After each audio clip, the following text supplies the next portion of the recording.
চিকিৎসা বিজ্ঞান তো প্রতিনিয়ত শরীরকে খুঁড়ে খুঁড়ে রোগের অনুসন্ধান করতেছে, হাজার হাজার কোটি টাকা ব্যয় করে।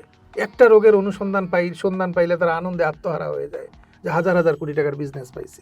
এই সিনথেটিক ড্রাগস ছাড়া সুস্থ থাকার এমন চমৎকার সুন্দর একটা রাস্তা আছে, যেটা একেবারে খুব সরল। আমাদের সামনে তো চিকিৎসা বিজ্ঞান আমাদের সামনে যেটা উপস্থাপন করতেছে যে শরীর এক, রোগ শত শত, শত শত রোগের শত শত কারণ, শত শত বিশেষজ্ঞ, শত শত সমাধান। এই শরীরের রোগ সুস্থতা, এটা একটা খুব সরল রাস্তা। দেহতত্ত্বের সূত্র সুস্থতার মূল মন্ত্র, 1/3 থিওরি। আচ্ছা, মানে একটু আমি এটা হলো আমার মূল ডিজাইন।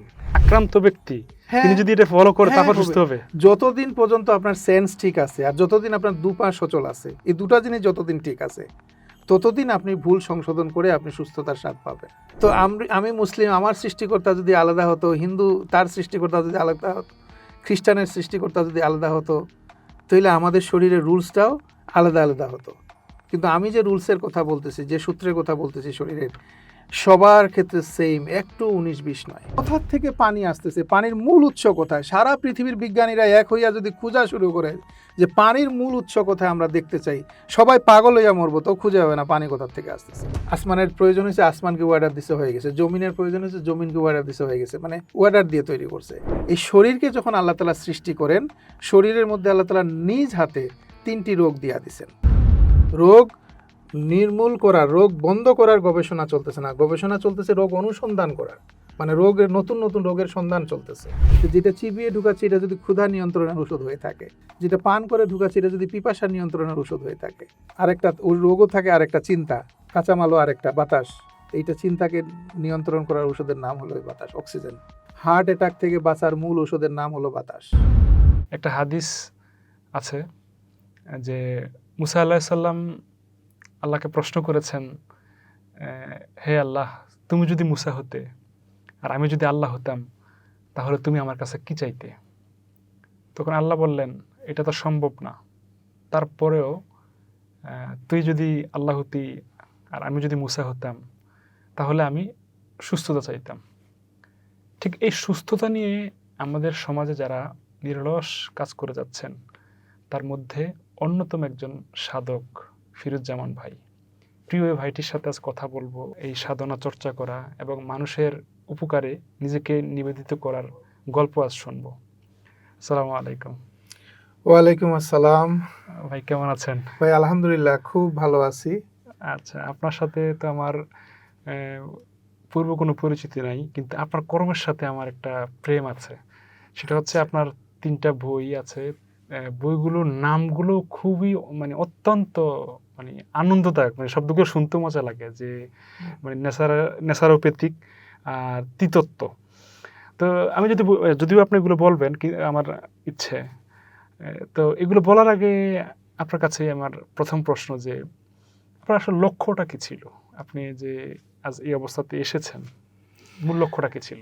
আমার আসলে আমি যখন 1998 সালের দিকে যখন আমি ইন্টারমিডিয়েট ফার্স্ট ইয়ারে বা পড়ি, তখন আমার যে বন্ধু বান্ধব যারা, তাদের সাথে যখন আড্ডা দিতাম, তাদের বাসায় গিয়ে, আমরা স্কুলে তো আমরা কারো বাসায় আড্ডা দিতাম না, খোলা মাঠে বিভিন্ন জায়গায় বিকেলবেলা আড্ডা দিতাম। কিন্তু কলেজে যাওয়ার পরে আমরা ওই বন্ধু বান্ধবদের বাসায় গিয়ে আড্ডা দেওয়া শুরু করছিলাম। তো এটা স্বাভাবিক হতো। এটা মৌলভীবাজারের জেলার কথা বলতেছি, মৌলভীবাজার সরকারি কলেজে তখন পড়তাম। তো এখানে আড্ডা দিতে গেলে সবাই বন্ধুরা ড্রয়িং রুমে বন্ধুরা বসে আড্ডা দিত, নানান কথা, এগুলো আমার ভালো লাগতো না। এইসব না করে আমি কি করতাম, ভিতরে চলে যেতাম। দাদি, নানি, চাচি বা বাবা, মা, বৃদ্ধ যারা আছে বয়স্ক, তাদের সাথে আমি আড্ডা দিতাম। তো স্বাভাবিকভাবে আমি তাদের ভিতরে গেলে সালাম দিতাম, আসসালামু আলাইকুম, কেমন আছেন, কেমন আছেন যখনই বলতাম, তখনই সবাই বলতো যে না রে বাবা, ভালো নেই, ভালো নেই, এই সমস্যা, ওই সমস্যা। এই ওষুধের বাক্স দেখায় দিত, বলতো যে এত ওষুধ খাই, এই বড় বড় ডাক্তারের চিকিৎসা নেই, তারপরেও ভালো নেই।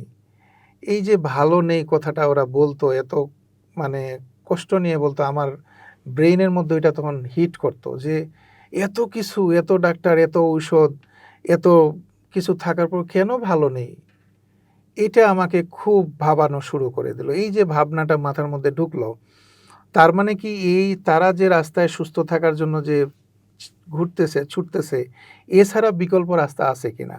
মানে পরবর্তীতে আমার মাথার সামনে একটা প্রশ্ন আমি দাঁড় করালাম যে, মানুষের তৈরি এই সিনথেটিক ড্রাগসগুলো, ফার্মেসির যে ঔষধ, এগুলো সিনথেটিক ড্রাগস। এগুলো ঔষধ নয়, এগুলো ড্রাগস। তো এই সিনথেটিক ড্রাগসগুলো ছাড়া সুস্থ থাকার কোনো উপায় আছে কিনা? ভালো থাকার রাস্তা আছে কিনা? জাস্ট এই প্রশ্নটাকে সামনে রেখেই আমার আজ প্রায় 25 বছর কেটে গেল। এই একটা প্রশ্নের উত্তর আমি খুঁজতেছি। তো খুঁজতে আমি আসলে এমন সব তথ্য, এমন সব উপাত্ত, এমন সব রাস্তা আমি খুঁজে পেলাম। মানে আমার 24 আওয়ার আমার লেখাপড়া পর্যন্ত নষ্ট হয়ে গেছিল। আমার মানে ইন্টারমিডিয়েটে ১ম চান্সে আমি পাস করতে পারি নাই। মানে লেখাপড়া পর্যন্ত আমার নষ্ট হয়ে গেলো এই ভাবনার ভিতরে ডুবে যাওয়ার কারণে। এই থেকেই আমি খুঁজতে যে আমি যে রাস্তাটা খুঁজে পেলাম, এটাকে বলা হয়, এটাকে সাধারণভাবে যদি এটাকে বলা হয় প্রজ্ঞা থেকে খুঁজে পাওয়া। একটা হলো আমরা যদি কোনো বই থেকে পড়ে কোনো কিছু শিখি, কারো মুখ থেকে শুনে যদি কোনো কিছু, এটা হলো জ্ঞান দ্বারা শেখা, জ্ঞান অর্জন করলাম। কিন্তু আরেকটা আছে প্রজ্ঞা, যে আপনার নিজের ভিতরে চিন্তা আসতেছে, প্রশ্ন আসতেছে, আর এই প্রশ্নের উত্তর আপনি নিজের ভিতর থেকেই খুঁজে বের করতেছেন। এবং ওই প্রশ্নের আনসার যেটা পাইতেছেন, এটা একেবারে সবার কাছে অজানা, এটা একটা ডিফারেন্ট নতুন আনসার। এবং এই আনসারটা আপনার প্রথমত প্রশ্ন আসতেছে, তারপর এটার আনসার খুঁজে বের করতেছেন নিজের ভিতর থেকে, এবং এই আনসারটা আপনি প্রকাশ করাটা হলো সবথেকে বড় চ্যালেঞ্জ। এটা একটা নতুন ধারা, নতুন চিন্তা, নতুন কথা। এটা সবার মধ্যে সবাই অ্যাকসেপ্ট করবে কি না, কীভাবে অ্যাকসেপ্ট করবে, এবং এটা যদি কেউ অ্যাকসেপ্ট করে, এটাকে এস্টাবলিশড করা মানুষের মধ্যে, সমাজের মধ্যে, এটা হলো সবথেকে বড় চ্যালেঞ্জ। আর এটা হলো প্রজ্ঞা থেকে নয়। তো এটা প্রজ্ঞা, এইভাবে যদি কেউ কোনো কিছু সমাধান খুঁজে বের করে, তো এটা গভীর সাধনার মধ্যে থাকতে হয়, নিজের ভিতরে ঢুকতে হয়। এটা অন্য বিষয়, ওইটা নিয়ে আমরা আজকে কথা বলবো না। তো এইভাবেই আমি মূলত আমি একটা পর্যায়ে খুঁজে পেলাম যে হ্যাঁ, এই সিনথেটিক ড্রাগস ছাড়া সুস্থ থাকার এমন চমৎকার সুন্দর একটা রাস্তা আছে, যেটা একেবারে খুব সরল। আমাদের সামনে তো চিকিৎসা বিজ্ঞান আমাদের সামনে যেটা উপস্থাপন করতেছে যে শরীর এক, রোগ শত শত, শত শত রোগের শত শত কারণ, শত শত বিশেষজ্ঞ, শত শত সমাধান। এটা জটিল প্রক্রিয়া, সাধারণ মানুষের জন্য মাথায় নিতে চায় না। এই যে রোগ, সুস্থতা, এটা সাধারণ মানুষ মাথায় নিতে চায় না। মানে অসুস্থ হয়েছি মানে ডাক্তার, ঔষধ ছাড়া, কোনো ফার্মেসি ড্রাগ ছাড়া কোনো উপায় নেই, এইটা মানুষের মধ্যে। কিন্তু আসলে এত জটিল না। এই শরীরের রোগ, সুস্থতা, এটা একটা খুব সরল রাস্তা। এই সরল রাস্তাটা শরীরের যিনি সৃষ্টিকর্তা, তিনি সুন্দর করে সরল রাস্তা সাজায় দিছেন। কিন্তু এই রাস্তাটা আমি খুঁজে পেলাম বহু বছর গবেষণা করার পরে, সাধনা করার পরে। আমার একটা সুবিধা ছিল কি, আমি 2000 সালে আমি একটা জিমের দায়িত্বে নিই আর কি। জিম, মৌলভীবাজারে একটা ক্লাবের ভিতরে যে প্রথম জিম হয়, জিমনেশিয়াম, খুব আধুনিক যন্ত্রপাতি দিয়ে একটা জিমনেশিয়াম হয়। আমাদের সিনিয়র বড় ভাইরা এই জিমটা প্রতিষ্ঠা করেন। তো এই জিমের আমি ইনস্ট্রাক্টর হিসেবে যখন দায়িত্ব নিলাম, তখন আমার এই সাধনা গবেষণাটা আমার জন্য ইজি হয়ে যায়। কারণ আমার সামনে অনেক স্টুডেন্ট, অনেক মানুষ, ওদের আমি উস্তাদ। আমি যা বলবো তাই শুনে, আমি যেভাবে খাইতে বলি সেভাবে খায়, যেভাবে পানি পান করতে বলি সেভাবে করে, যেভাবে ব্যায়াম করতে বলি সেভাবে করে। মানে আমার উপর তারা আমাকে খুব গভীরভাবে আমার ইনস্ট্রাকশনগুলো ফলো করতো। তো আমার এখানে সুযোগ ছিল যে আমার মনের ভিতরে যে সুস্থতা নিয়ে যে ন্যাচারাল যে রাস্তাগুলো আসতো মাথায়, এগুলো আমি ওদের উপরে অ্যাপ্লাই করতাম। এই আমার গবেষণা করার একটা সুযোগ ছিল। গবেষণা করতে হলে তো আপনার মানুষ দরকার, আপনার কথা শোনার জন্য মানুষ দরকার। তো আমার এটা সুবিধা ছিল। তো আমি এখানে প্রায় একটানা 17 বছর, 2000 থেকে 2017 সাল পর্যন্ত একটানা আমি এই জিমে, ওইখানেই থাকি, ওইখানেই খাই, ওইখানেই ঘুমাই, ওইখানেই শিখাই। এইরকম আমার একটা স্বপ্নের মতন জায়গা ছিল এই জিমনেশিয়াম। তো এখানেই মূলত আমি আমার এই রাস্তাগুলো আমি খুঁজে পাই, যে সিনথেটিক ড্রাগস ছাড়া সুস্থ থাকার একটা খুব সুন্দর সরল রাস্তা। তো এইভাবেই আমার মূলত এইটা শুরু। এখন তো আল্লাহর রহমতে সারা বাংলাদেশে আমি ঘুরে বেড়াই, ছুটে বেড়াই, মানুষকে সেবা দিয়ে যাচ্ছি। আলহামদুলিল্লাহ, হাজার হাজার মানুষ সিনথেটিক ড্রাগস ছাড়া এখন সুস্থ থাকতেছে। আমি অনলাইনে বেশি বলি না, প্রচার করি না, এই জন্য আমাকে কেউ চিনো না। আমি ম্যান টু ম্যান প্রচার হচ্ছে আমার। আচ্ছা, এখন আমার প্রচারণাটা ম্যান টু ম্যান বেশি হচ্ছে। বুঝতে পারছি। আপনি শুনলেন, বুঝলেন, শিখলেন, অভ্যাস করলেন, বেনিফিট পাইলেন। এখন আপনি যখন বেনিফিট, আপনার বন্ধু-বান্ধব, আপনার প্রতিবেশী, আপনার আত্মীয়স্বজন, আপনি তখন আমার কাছে রেফার করতেছেন যে এর কাছে যাও। আচ্ছা, এইভাবেই মূলত আমার সারা দেশে প্রচারণাটা হয়েছে আজ প্রায় 25 বছর ধরে সাধনা, গবেষণা, সেবা দিয়ে যাচ্ছি। কিন্তু আমি মূলত বর্তমানে সেবাটা আমি দিচ্ছি প্রায় 10 বছর ধরে। কিন্তু আমার এই রাস্তাটা খুঁজে বের করতে আমাকে এই 20-25 বছর সময় লাগছে। এমনিতে আপনি তো নানি, চাচি, দাদিদের কথা বললেন। এছাড়াও কি আপনার জীবনে কোনো ঘটনা ঘটছে কিনা? হ্যাঁ, আমি তো আমার ঘটনা বলতে সুস্থতার যে আমার নিজের ক্ষেত্রেও আমি উপকার, আমি নিজেকে নিয়েই আমি প্রত্যেকটা জিনিস আমি নিজেকে নিয়ে গবেষণা করি। আমার যখন যে আইডিয়াটা আসে, যে প্ল্যানটা আসে, ওইটা আমি আমার নিজের উপরে মিনিমাম 3 মাস, ম্যাক্সিমাম 6 মাস আমি আমার নিজের উপরে এপ্লাই করি। তারপর ওইটার বেনিফিটটা আমি কি, বেনিফিট যদি আমার প্রপার মানে সন্তোষজনক বেনিফিট পাই, তখন আমি এটা আরেকজনকে এপ্লাই করা শুরু করি।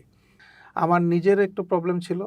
আম আমি ওই যে বললাম না, যেকোনো যে জিনিসই, যেটাই আমি আমার ভিতর থেকে আমি খুঁজে পাই না কেন সমাধানের জন্য, ওইটা আমি আবার নিজের উপরে আগে এপ্লাই করি।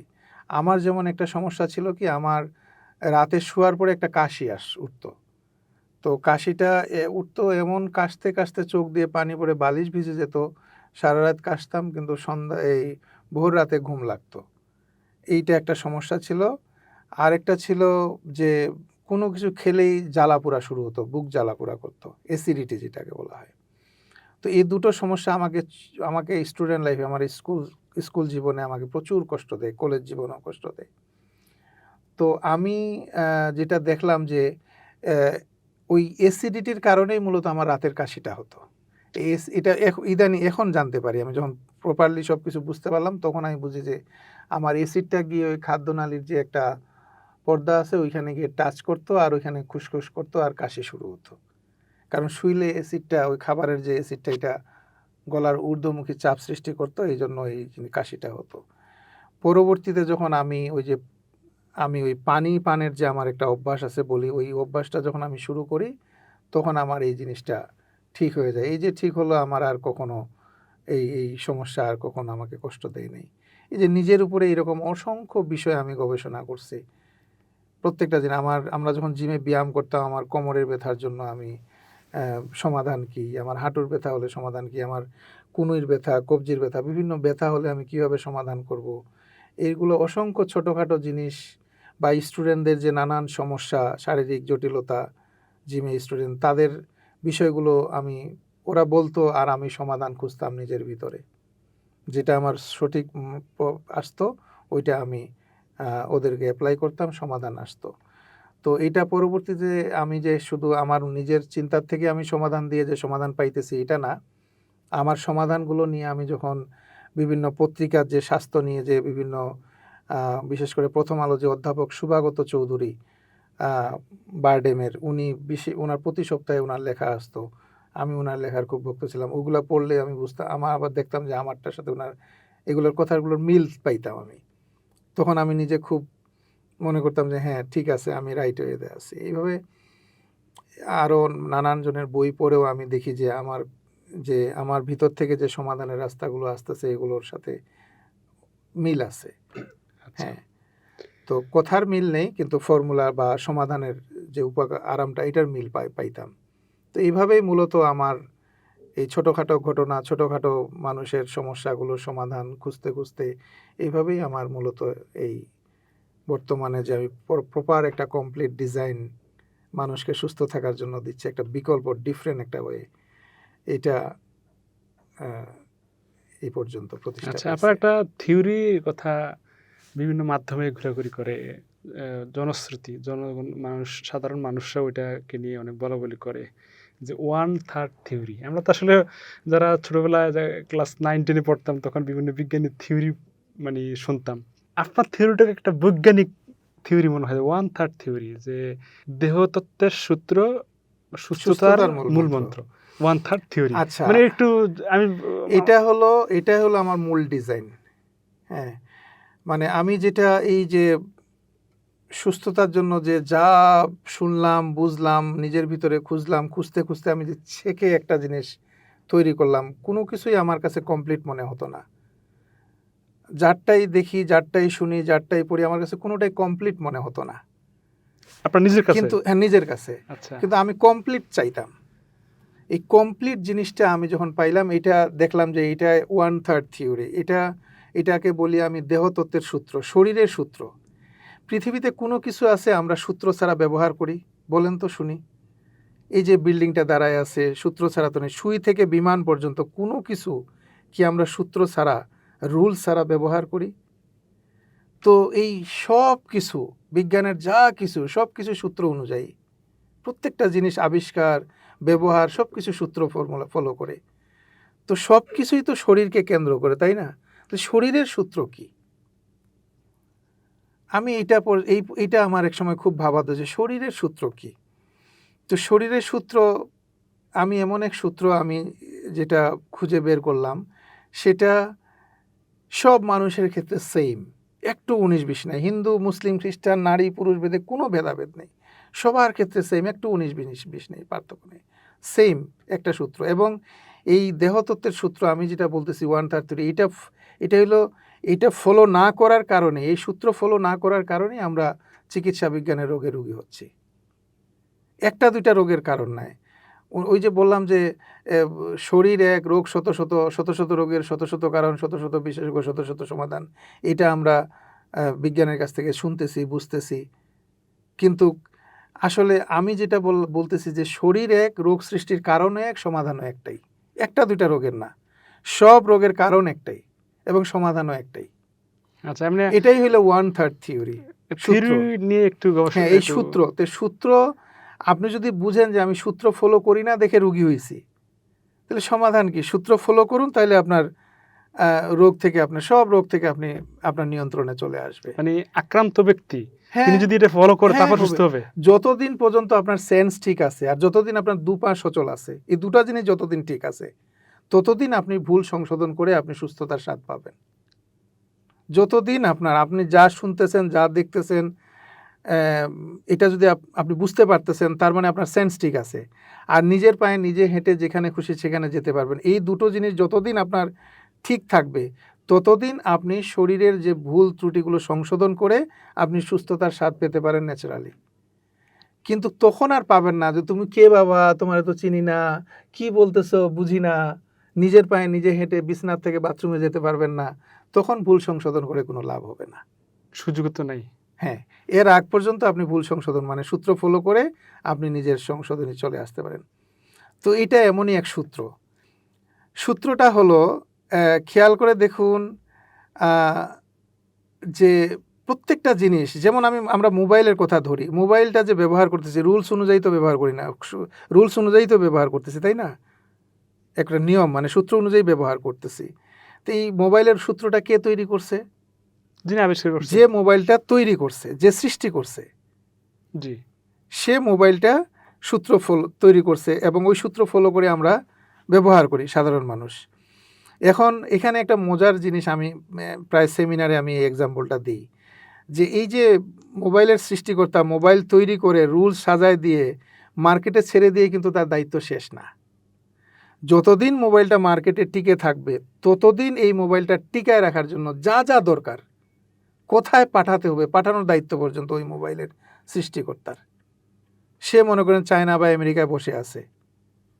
আমরা বাংলাদেশের প্রত্যন্ত গ্রামে যে মোবাইলটা ব্যবহার করতেছি, হঠাৎ যদি পার্টস চলে যায়, চার্জার নষ্ট হয়ে যায়, ব্যাটারি নষ্ট হয়ে যায়, ঘরে বসে পাইতেছি না, এটা পাঠানোর দায়িত্ব পর্যন্ত ওই মোবাইলের সৃষ্টিকর্তার।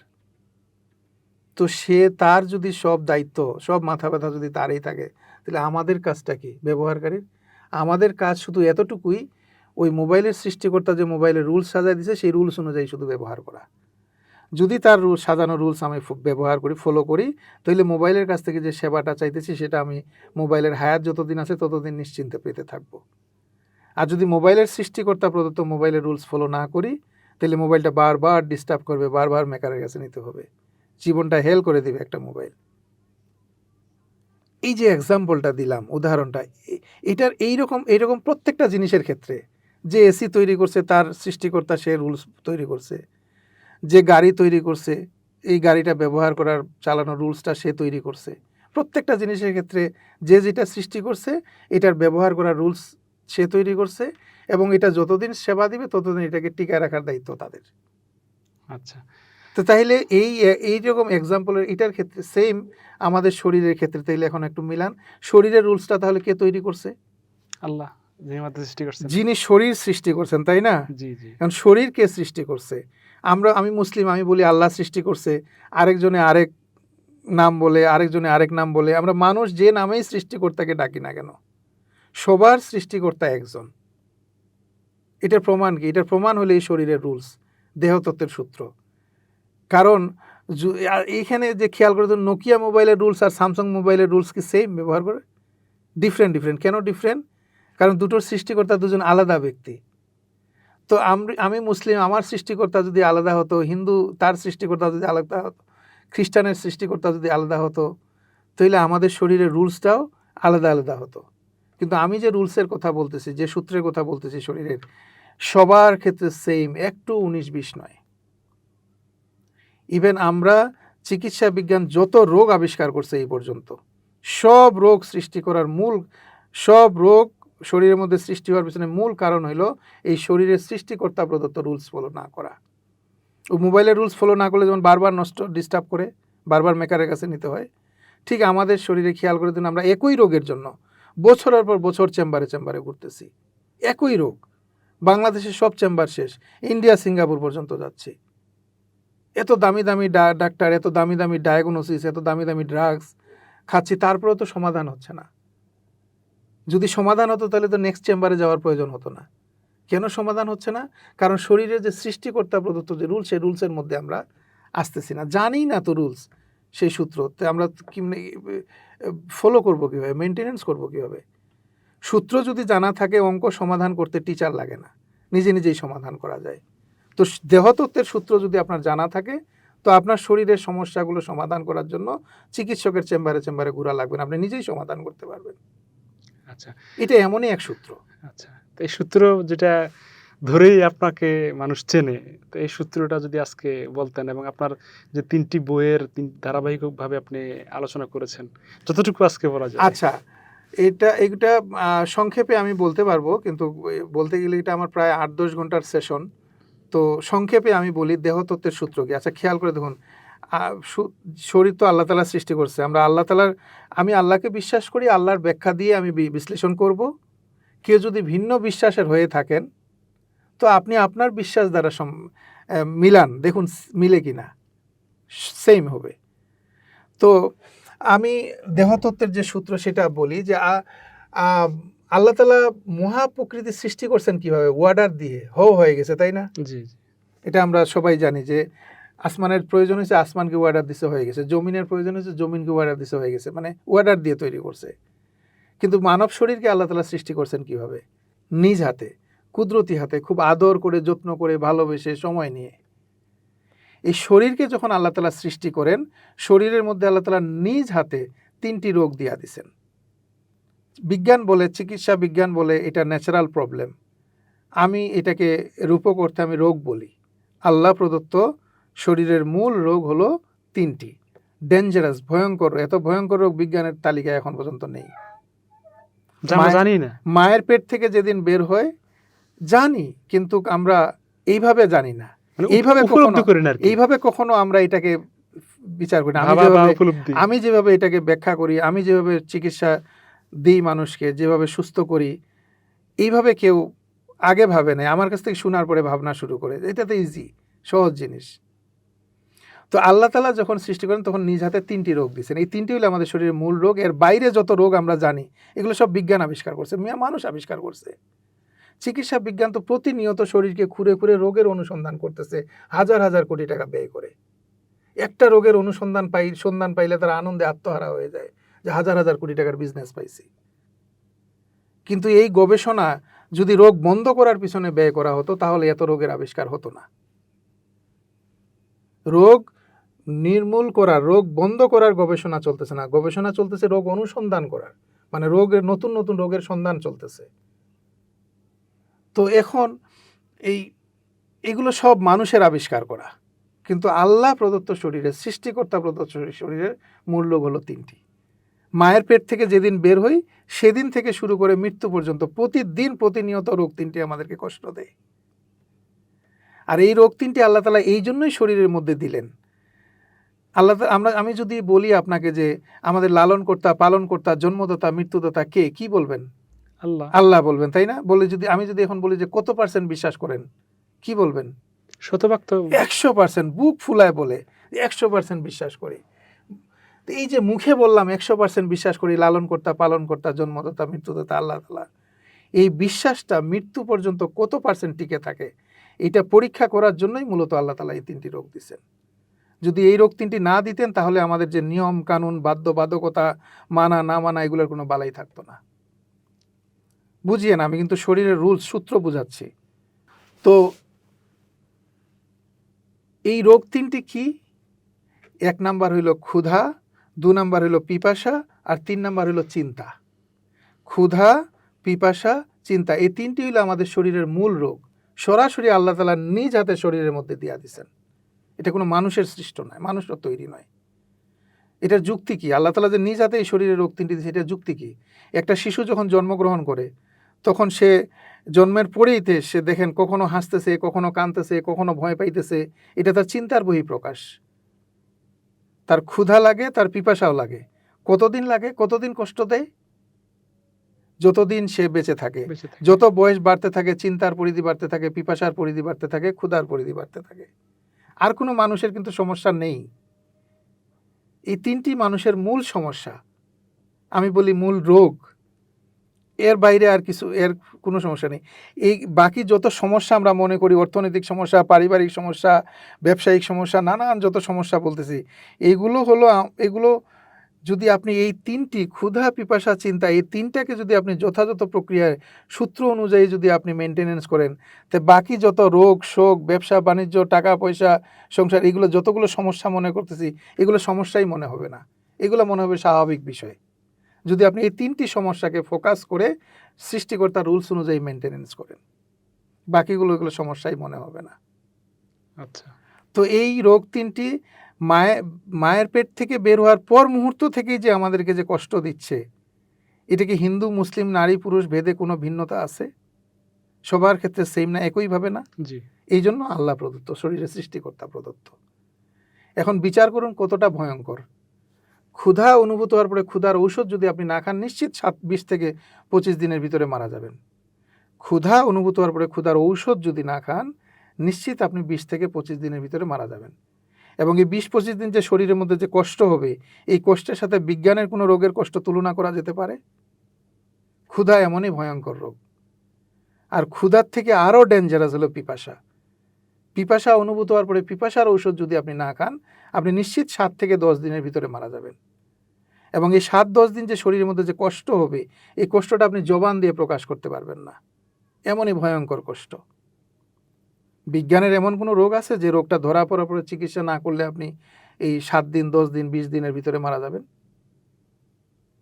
ক্যান্সার সব থেকে ভয়ঙ্কর রোগ এখন পর্যন্ত আমরা জানি, কিন্তু ক্যান্সার ধরা পড়ার পরেও চিকিৎসা না করলেও 6 মাস 1 বছর আরও বেশি বেঁচে আছে, অনেক মানুষ আছে, বেঁচে থাকে। তো এইটা ক্ষুধা, পিপাসা, চিন্তা। আর সব থেকে মজার জিনিস কি, যে ক্ষুধা এবং পিপাসার থেকে আরও ডেঞ্জারাস, আরও ভয়ঙ্কর রোগ হলো চিন্তা। এটা মুহূর্তের ভিতরে শেষ করে দেয় মানুষকে। ক্ষুধা তো 20-25 দিন টিকায় রাখে, পিপাসা তো 7-10 দিন টিকায় রাখে, কিন্তু চিন্তা মুহূর্তের ভিতরে শেষ করে দেয়। এই যে আমরা কোনো সময় নাই, সুযোগ দেয় না, ওষুধ খাওয়ারও সুযোগ দেবে না। এই যে হার্ট অ্যাটাক করে মারা যায় না, এটা কেন হার্ট অ্যাটাক করে মারা যায়? হার্ট ব্লকেজের কারণে। হার্ট ব্লকেজের কারণে সাপোর্ট দেয় হার্ট ব্লকেজ, কিন্তু হার্ট ব্লকেজ মুখ্য না। হার্ট অ্যাটাকের মুখ্য কারণ হলো চিন্তা অনিয়ন্ত্রিত হওয়া, যেটাকে মেডিকেল ভাষায় বলা হয় স্ট্রেস, মানসিক চাপ। আমরা সাধনার ভাষায় বলি চিন্তা অনিয়ন্ত্রিত হওয়া। হার্ট অ্যাটাক করে মারা যায় মূলত চিন্তা অনিয়ন্ত্রিত হওয়ার কারণে। ব্রেন স্ট্রোক করে মুহূর্তের ভিতরে মারা যাচ্ছে মূলত চিন্তা অনিয়ন্ত্রিত হওয়ার কারণে। মুহূর্তের ভিতরে শত শত মানুষ যে অ্যাক্সিডেন্ট করে মারা যাচ্ছে মূলত চিন্তা অনিয়ন্ত্রিত হওয়ার কারণে। এটা ক্ষুধা পিপাসার থেকেও ভয়ঙ্কর, মুহূর্তের ভিতরে শেষ করে দেয়। এই তিনটি রোগকে নির্মূল করা যাবে না, এমন কোনো ব্যবস্থা নেই যে আমি করলাম আমাকে আর শরীরে আর কষ্ট দেবে না, শরীরের ক্ষতি করবে না, এমন কোনো ব্যবস্থা নেই। কি করতে হবে? এই তিনটি রোগের প্রতিনিয়ত নিয়ন্ত্রণে রাখতে হবে যেন শরীরের ক্ষতি না করে। এখন এই নিয়ন্ত্রণে রাখতে হলে তো ঔষধ দরকার, তাই না? এই 3 রোগের ঔষধ কোনো মানুষ তৈরি করে নাই। বুঝিয়ে না, আমি কিন্তু শরীরের সূত্র বুঝাচ্ছি। একবার সূত্র যদি একবার মাথায় ঢুকাইতে পারেন, বাকি জীবন শরীরে কেন আপনার ডায়াবেটিস হলো, কেন আপনার ব্লাড প্রেশার হলো, কেন আপনার হার্ট ব্লকেজ হলো, কেন গ্যাস্ট্রিক অ্যাসিডিটি হলো, আপনি নিজেই বুঝতে পারবেন এবং সমাধানটা আপনি নিজেই করতে পারবেন। সূত্র জানা থাকলে করতে পারবেন, না হলে করতে পারবেন না। তো এই 3 রোগের ঔষধ কোনো মানুষ তৈরি করে নাই। আল্লাহ তাআলা শরীর সৃষ্টি করছেন, শরীরের মধ্যে নিজ হাতে রোগ দিচ্ছেন। আর এই রোগ নিয়ন্ত্রণের জন্য যদি মানুষের তৈরি ঔষধের উপরে ডিপেন্ড করতে হলে, কেন আমি আল্লাহকে 100% বিশ্বাস করব, ভরসা করব, লালন কর্তা, পালন কর্তা? 100% বিশ্বাস আর ভরসা আমরা এই জন্যই করি যে উনি শরীর সৃষ্টি করছেন, শরীরের মধ্যে নিজ হাতে রোগ দিচ্ছেন, আর এই রোগ নিয়ন্ত্রণের ঔষধ উনি মহাপ্রকৃতির মধ্যে দিচ্ছেন, যার যত প্রয়োজন নিচে শেষ হচ্ছে না। ক্ষুধা রোগের ঔষধ কি বলতে পারবেন? বলেন, ক্ষুধা রোগের ওষুধের নাম কি? পুষ্টি, খাবার। খাবার। আমরা সাধারণ ভাষায় বলি খাবার, কিন্তু বিজ্ঞানীটার নাম দিছে কি? নিউট্রিশন, পুষ্টি। ক্ষুধা রোগের ওষুধের নাম হলো পুষ্টি। পুষ্টি। শরীর কিন্তু খাবার চায় না, মনে রাখবেন। শরীর পুষ্টি চায়। খাবার আর পুষ্টির মধ্যে পার্থক্য আছে। এটা ভিতরের আলোচনা, এগুলো এখন বলে সময় নষ্ট না করি। তো ক্ষুধা নিয়ন্ত্রণের ওষুধের নাম হলো পুষ্টি। এগুলো হলো ঔষধ, মনে রাখবেন। ঔষধ আর ড্রাগস এগুলোর মধ্যে পার্থক্য আছে। ফার্মেসির থেকে যেগুলো আমরা খাই এগুলো হলো ড্রাগস, আর যেটা আমরা প্রকৃতির থেকে, নেচার থেকে, জমিন থেকে আমরা সংগ্রহ করে আনি, ন্যাচারাল নিজেই প্রসেসিং করে শরীরের ভিতরে ঢুকাই, এটাই হলো ঔষধ। কোনো ফ্যাক্টরির মধ্যে নানান উপাদানের মিক্সিং দিয়ে এটা তৈরি করি না। এটা হলো ঔষধ। আর যদিও মিক্সিং করে কিছু তৈরি করে নিজেরাই নিজেদের মতো করে তৈরি করে অল্প সময়ের ভিতরে এটা শরীরে ঢুকাই, এটাই হলো ঔষধ। আর যেটা আমরা ফ্যাক্টরির মধ্যে বানায় তৈরি করে বছরের পর বছর, 6 মাস ফ্যাক্টরিতে, 6 মাস শোরুমে, বছরের পর হাতে আসতেছে, তারপরে এটা হলো কেমিক্যাল, ড্রাগস। তো এই যে ক্ষুধা রোগের ওষুধের নাম হলো পুষ্টি। এখন এই পুষ্টিগুলো আপনি কি কোথাও শুনেছেন, পড়েছেন? পুষ্টিগুলোর মধ্যে ধানগুলো অমুক বিজ্ঞানী, গমগুলো আরেক বিজ্ঞানী, সবজিগুলো আরেক বিজ্ঞানী, ফলগুলো আরেক বিজ্ঞানী তৈরি করছে, শুনেছেন কোথাও, পড়েছেন কোথাও? অসম্ভব, কখনো শোনা সেই যাবে না। লক্ষ বছর আগে মাটির ভিতর থেকে যেভাবে বের হতো, এখনো ঠিক ওই একই নিয়মে বাইর হইতে আছে। আগে 10 জন ছিলাম, এখন 10 কোটি। কারো কি ঘাটতি হচ্ছে?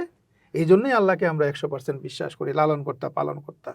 উনি শরীর সৃষ্টি করছেন, শরীরের মধ্যে রোগ দিচ্ছেন, ক্ষুধা, আর রোগের ঔষধ উনি মহাপ্রকৃতির মধ্যে দিতে আছেন, যার যত প্রয়োজন দিচ্ছে, শেষ হচ্ছে না। কেউ যদি মনে করে যে আমরা আবাদ করতেছি, চাষ করতেছি, এই জন্য হচ্ছে, এটা ভুল। আমরা যদি আবাদ না করি, তো প্রকৃতিতে হবে, আবার মাটিতে ঝরে পড়বে, আবার হবে, দিন দিন বাড়তেই থাকবে। গাছের ফল ধরবে, ফলগুলো মাটিতে পড়বে, আবার নতুন গাছ হবে, আরও বেশি ফল হবে, হইতেই থাকবে, কিয়ামত পর্যন্ত চলতেই থাকবে এরকম ধারাবাহিকতা। কোনো মানুষ যদি চাষবাস না করে, সার কেমিক্যাল দিয়ে যে চাষ করতেছে এগুলো যদি নাও করে, তো অটোমেটিকলি এরকম হইতেই থাকবে পুষ্টি। ক্ষুধা নিয়ন্ত্রণ ওষুধ, এটা সৃষ্টিকর্তার নিয়ন্ত্রণ। আল্লাহ তাআলা শরীর দিছে, শরীরের মধ্যে রোগ দিছে, ক্ষুধা রোগের ঔষধ উনি মহাপ্রকৃতির মধ্যে দিতেছেন, যার যত প্রয়োজন নিচ্ছে, শেষ হচ্ছে না। পিপাসা রোগের ঔষধের নাম কি? পানি। পানি। কোন বিজ্ঞানী তৈরি করছে? মহাবিজ্ঞানী আল্লাহ। কোথা থেকে পানি আসতেছে? পানির মূল উৎস কোথায়? সারা পৃথিবীর বিজ্ঞানীরা এক হইয়া যদি খোঁজা শুরু করে যে পানির মূল উৎস কোথায় আমরা দেখতে চাই, সবাই পাগল হইয়া মরবো, তো খুঁজে হবে না পানি কোথা থেকে আসতেছে। আল্লাহ তাআলা শরীর সৃষ্টি করছে, শরীরের মধ্যে রোগ দিছে, পিপাসা রোগের ঔষধ উনি মহাপ্রকৃতির মধ্যে দিতেছেন, যার যত প্রয়োজন নিচ্ছে, শেষ হচ্ছে না। এই জন্যই আল্লাহকে আমরা 100% বিশ্বাস করি, লালন কর্তা, পালন কর্তা। চিন্তা রোগের ঔষধের নাম কি? এখানে সবাই থেমে যায় না। আপনি হয়তো আমার বই পড়ছেন, এই জন্য আপনি বলতে পারলেন যে অক্সিজেন, কিন্তু সবাই থেমে যায়। চিন্তা রোগের আবার ঔষধ কি? চিন্তার কোনো ঔষধ নেই। এক একজনে এক এক কথা বলে। কেউ বলে আল্লাহর উপর ভরসা করা, কেউ বলে অমুক। আরে বাবা, সব কিছুই তো আল্লাহর উপর ভরসা করা, শুধু চিন্তাটা কেন? ক্ষুধা, পিপাসা সবটাই তো আল্লাহর উপর ভরসা করা। কিন্তু ঔষধটা কি? চিন্তা নিয়ন্ত্রণের ঔষধ। এটা ঔষধের নাম হলো, সহজ ভাষায় বলি যদি, বাতাস। বিজ্ঞানের ভাষায় বলে অক্সিজেন। চিন্তাকে নিয়ন্ত্রণ করার ঔষধ যে বাতাস, অক্সিজেন, এটার যুক্তি কি? খেয়াল করে দেখুন, আমরা জন্ম থেকে মৃত্যু পর্যন্ত সারাটা জীবন এই মহাপ্রকৃতির থেকে শরীরের ভিতরে কাঁচামাল হিসাবে আমরা এই 3টা জিনিসেই ঢুকাই। একটা চিবিয়ে ঢুকাই, একটা পান করে ঢুকাই, একটা বাতাসের মাধ্যমে, আর কিছু ঢুকাই। তো যেটা চিবিয়ে ঢুকাচ্ছে এটা যদি ক্ষুধা নিয়ন্ত্রণের ওষুধ হয়ে থাকে, যেটা পান করে ঢুকাচ্ছে এটা যদি পিপাসা নিয়ন্ত্রণের ওষুধ হয়ে থাকে, তো যেটা আরেকটা ওর রোগও থাকে, আরেকটা চিন্তা, আর কাঁচামালও আরেকটা বাতাস। তো এইটা চিন্তাকে নিয়ন্ত্রণ করার ওষুধের নাম হলো এই বাতাস, অক্সিজেন। H2O। এটা যদি আমি সায়েন্সের ভাষায় বলি, হার্ট অ্যাটাক থেকে বাঁচার মূল ওষুধের নাম হলো বাতাস। ব্রেন স্ট্রোক থেকে বাঁচার মূল ওষুধের নাম হলো বাতাস। প্যারালাইজড হবেন না, বিছনায় পড়ে থাকতেছেন প্যারালাইজ হয়ে, এটা হবে না, ঘটবে না যদি আপনি বাতাসের সমন্বয় যথাযথ প্রক্রিয়া করেন। টাকা লাগে, অভাব আছে প্রকৃতির মধ্যে বিনে পয়সায়, অথচ এই বাতাসের অভাবে শেষ বয়সে আইসিইউতে ছটফট করতে করতে এই বাতাস কিনে আমি শেষ চেষ্টা করতেছি বেঁচে থাকার জন্য, লক্ষ লক্ষ টাকার। আল্লাহর দুনিয়া কি অভাব পড়ছে বাতাসের, যে আপনি আইসিইউতে বাতাস কিনে আপনি সর্বশেষ চেষ্টা করতেছেন বেঁচে থাকার জন্য? কারণ এই যৌবন বয়সে যে আপনার বাতাসের যে ব্যবহার শরীরে সমন্বয়, সেটা এটা তো কারো মাথাতেই নেই। খাবারটা তো এখন সবাই তো শুধু খাবার আর খাবার, পুষ্টি আর পুষ্টি, সবাই এটা নিয়েই মাথা ঘামায়, কারণ এটার মধ্যে কিছু ব্যবসা আছে। পানি আর বাতাসের মধ্যে কোনো ব্যবসা নাই, তো এইগুলোতে বলে সময় নষ্ট করে কী লাভ? এই জন্য সবাই শুধু পুষ্টি পুষ্টি পুষ্টি দিয়ে সবাইকে সুস্থ করতেছে। শুধু পুষ্টি না, পুষ্টি, পানি, অক্সিজেন, তিনোটার এই সমন্বয় যথাযথ প্রক্রিয়া করতে হবে। বরঞ্চ রোদটা আরো বেশি লাগবে। তো এটা হলো, দেখুন খেয়াল করে দেখুন, তাহলে বাতাস কোন বিজ্ঞানী তৈরি করছে? মহাবিজ্ঞানী আল্লাহ। এটাও কোথায়, বাতাস কোথার থেকে আসতেছে, এটাও খুঁজতে গেলে সবাই পাগল হয়ে মরবো, তো খুঁজে হবে না বাতাস কোথার থেকে আসতেছে। আল্লাহ তাআলা শরীর সৃষ্টি করছে, শরীরের মধ্যে রোগ দিছে, চিন্তা, রোগের ঔষধ উনি মহা প্রকৃতির মধ্যে দিয়েছেন, যার যত প্রয়োজন নিচ্ছে শেষ হচ্ছে না। এই জন্যই আমরা আল্লাহকে 100% বিশ্বাস করি, লালন কর্তা, পালন কর্তা, জন্মদাতা, মৃত্যুদাতা। যিনি শরীর দিছেন, শরীরের মধ্যে নিজ হাতে রোগ দিছেন, আর এই রোগ নিয়ন্ত্রণের ঔষধ উনি মহা প্রকৃতির মধ্যে দিছেন। কোনো মানুষ তৈরি করে নাই, কোনো মানুষের হাত নেই এখানে, বিজ্ঞানের কোনো হাত নেই। এটা সুপার ন্যাচারাল ওয়ে, একটা ন্যাচারাল ওয়ে। এই নেচারকে যদি আপনি নেচারের নিয়মে পরিচালনা করেন, তাহলে নেচার স্থিতিশীল থাকবে, শান্ত থাকবে। আর নেচারকে যখন আপনি কৃত্রিমতা দ্বারা নিয়ন্ত্রণ করতে চাইবেন, নেচার ভয়ঙ্কর রূপ লাভ করবে। দেখেন না, আগের থেকে দাবানল অনেক ভয়ঙ্কর, জলোচ্ছ্বাস অনেক ভয়ঙ্কর, ঘূর্ণিঝড়, এই যে প্রাকৃতিক দুর্যোগগুলো আগের থেকে দিন দিন ভয়ঙ্কর রূপ লাভ নিচ্ছে না কেন? কারণ বিজ্ঞান এগুলোকে নিয়ন্ত্রণ করার চেষ্টা করতেছে। প্রকৃতিকে যত বিজ্ঞান নিয়ন্ত্রণ করার চেষ্টা করবে, তত প্রকৃতি ভয়ঙ্কর রূপ লাভ করবে। ঠিক এই মানব শরীরকে এখন মানুষ আমরা কি করতেছি, এই মানব শরীর একটা সুপার ন্যাচারাল হয়ে, এর থেকে নেচার, এর থেকে আল্লাহ সৃষ্টি, এত নিখুঁত সৃষ্টি, নিখুঁত মেনটেনেন্স, এইটাকে আমরা কি করি, কৃত্রিমতা দ্বারা, বিজ্ঞানের তৈরি সিনথেটিক ড্রাগস দ্বারা নিয়ন্ত্রণ করার চেষ্টা করতেছি। যেটাই দিচ্ছে চলবে বলে চালাচ্ছে। এই যে যখন আমরা এই চলবে বলে চালানোর ড্রাগস দিয়ে আমরা এটাকে নিয়ন্ত্রণ করার চেষ্টা করি, তখন এই শরীরটা আরো ভয়ঙ্কর রূপ লাভ করতেছে। রোগের এক একটা মানব শরীর এখন রোগের খনিতে পরিণত হয়ে গেছে, রোগের শেষ নেই। তো এই যে শরীর ভয়ঙ্কর রূপ নিচ্ছে, কারণ এটা আমরা কৃত্রিমতা দ্বারা নিয়ন্ত্রণ করার চেষ্টা করতেছি। নেচারকে আমরা বিজ্ঞানের মাধ্যমে নিয়ন্ত্রণ করার চেষ্টা করতেছি, এই জন্য এটা ভয়ঙ্কর রূপ লাভ করতেছে। এটাকে যারা সাইড এফেক্ট বলে আর কি। তো এখন সূত্র মিলান আপনি, যে শরীর দিল আল্লাহ তাআলা, শরীর সৃষ্টি করলো, শরীরের মধ্যে রোগ দিল, ক্ষুধা, পিপাসা, চিন্তা, 3 রোগের ঔষধ দিল, পুষ্টি, পানি আর অক্সিজেন। এখন প্রশ্ন হইল, এই 3 মেডিসিনের ডোজ কি হবে, পরিমাণ কি হবে?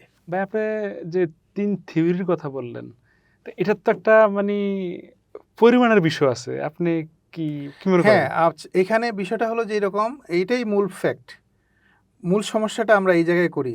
এতটুক পর্যন্ত তো আমরা মোটামুটি জানি, না জেনেও আমরা মেনটেনেন্স করি, কিন্তু ভেজালটা করি কোন জায়গায়, যে শরীর দিলেন আল্লাহ তাআলা, শরীরের মধ্যে রোগ দিলেন, ক্ষুধা, পিপাসা, চিন্তা, 3 রোগের ঔষধ দিলেন, পুষ্টি, পানি, অক্সিজেন। এখন এই 3 মেডিসিনের ডোজ কি হবে, 3 ওষুধের ডোজ কি হবে, পরিমাণ কি হবে? খাবারও অ্যাভেলেবেল, পানিও অ্যাভেলেবেল, বাতাসও অ্যাভেলেবেল, আমি ঢুকাবো কতটুকু, পরিমাণটা কি হবে? এখানে মূলত আমরা ভেজালটা লাগাই।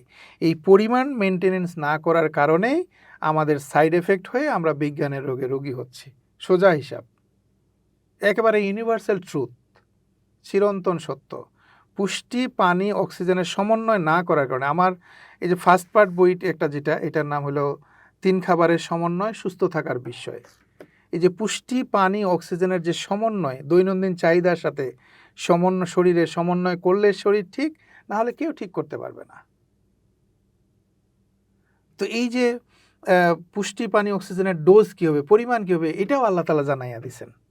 আল্লাহ আকবার। এখানেই মূলত আমরা ভেজালটা করি মানুষ, এবং এই ডোজটা কি হবে এটাও আল্লাহ তাআলার যত নিয়ম কানুন, রুলস রেজুলেশন আমরা জেনেছি কার মাধ্যমে? রাসূল সাল্লাল্লাহু আমাদের আলাইহি শেষ নবী হযরত মুহাম্মদ সাল্লাল্লাহু আলাইহি ওয়াসাল্লামের মাধ্যমে, তাই না? জি, জি। উনাকে যদি আমরা বিচার করি সেরা নবী হিসাবে মানি, উনাকে যদি মানুষ হিসাবে বিচার করি সেরা মানুষ হিসাবে মানি, উনাকে যদি আধ্যাত্মিকতার ক্ষেত্রে বিচার করি উনি সেরা আধ্যাত্মিক ব্যক্তি, উনাকে যদি বিজ্ঞানীর কাতারে যদি ক্যাটাগরিতে যদি বিচার করি উনি সেরা বিজ্ঞানী, এমন এক সেরা মানুষ আল্লাহ তাআলা সরাসরি সান্নিধ্যে না থাকলে তো এরকম সেরা হতে পারে না। তো এই মানুষটা আল্লাহ তাআলার এই সেরা প্রতিনিধি আমাদের জন্য কি নিয়ম দিয়ে গেলেন, কি নিয়ম শিখা গেলেন? উনি কি এটাই বুঝাই গেলেন, শিখাই গেলেন যে তোমরা মানুষ হয়ে মানুষের তৈরি সিনথেটিক ড্রাগসগুলোর উপরে ডিপেন্ড করিয়ে বেঁচে থাকার জন্য? প্রশ্নই আসে না। তাহলে উনি কি শিখাই গেলেন? উনি এত সুন্দর একটা সলিউশন দিয়া গেলেন, এই যে পুষ্টি পানি অক্সিজেনের ডোজ কি হবে, পরিমাণ কি হবে 24 আওয়ার সার্কেলে মানব শরীরে, এটা উনি নিজে সাধনা করলেন। নিজে সাধনা করে অভ্যাস করে তারপরে উনার সঙ্গী সাথীদেরকেও সাহাবাদেরকেও উনি সেই অভ্যাস করালেন, করিয়ে উনি সে সময় প্রমাণ করে দিলেন যে আধুনিক চিকিৎসার দরকার নেই। নবীর আমলে একটা আধুনিক চিকিৎসা ছিল, এটা এখনও নিবু নিবু করে টিকে আছে। ওই যে বলে না তান্ত্রিক, কামরূপ কামাখ্যার থেকে ট্রেনিং নিয়ে আসে তান্ত্রিক চিকিৎসা, জিন ভূত কালির মায়াজাল তৈরি করে চিকিৎসা দেয়। এটা ছিল নবীর আমলে জাদুবিদ্যার চিকিৎসা হিসাবে মানে এটাকে জাদুবিদ্যার চিকিৎসা বলা হতো তখনকার সময়। পরবর্তীতে এটাকে কুফরি বিদ্যার চিকিৎসা বলা হতো, এখন এটাকে কুফরি বিদ্যার চিকিৎসা বলা হয়। এই চিকিৎসাটা ছিল নবীর আমলে টপ লেভেলের চিকিৎসা। তো এইটাকে উনি হারাম বললেন, হারাম। তাহলে সবাই অবাক হয়ে গেল, এরকম একটা তখনকার সময় বেস্ট চিকিৎসা এটা হারাম, তাহলে আমি বাঁচবো কীভাবে, সুস্থ থাকবো কীভাবে? সাহাবারা অবাক হয়ে গেল। তখন উনি এই বললেন যে তোমরা এটা ফলো করো। কি ফলো করো? পেটকে 3 ভাগে ভাগ করো, পাকস্থলীকে 3 ভাগে ভাগ করো, 1/3 খাদ্য দিয়ে ফিল আপ করো, 1/3 পানীয় দিয়ে ফিল আপ করো, আর 1/3 খালি রাখো শ্বাস প্রশ্বাসের জন্য। বাতাস চোখে দেখি না, অক্সিজেন চোখে দেখি না, যেন খালি শ্বাস প্রশ্বাসের জন্য রাখো, খালি রাখো।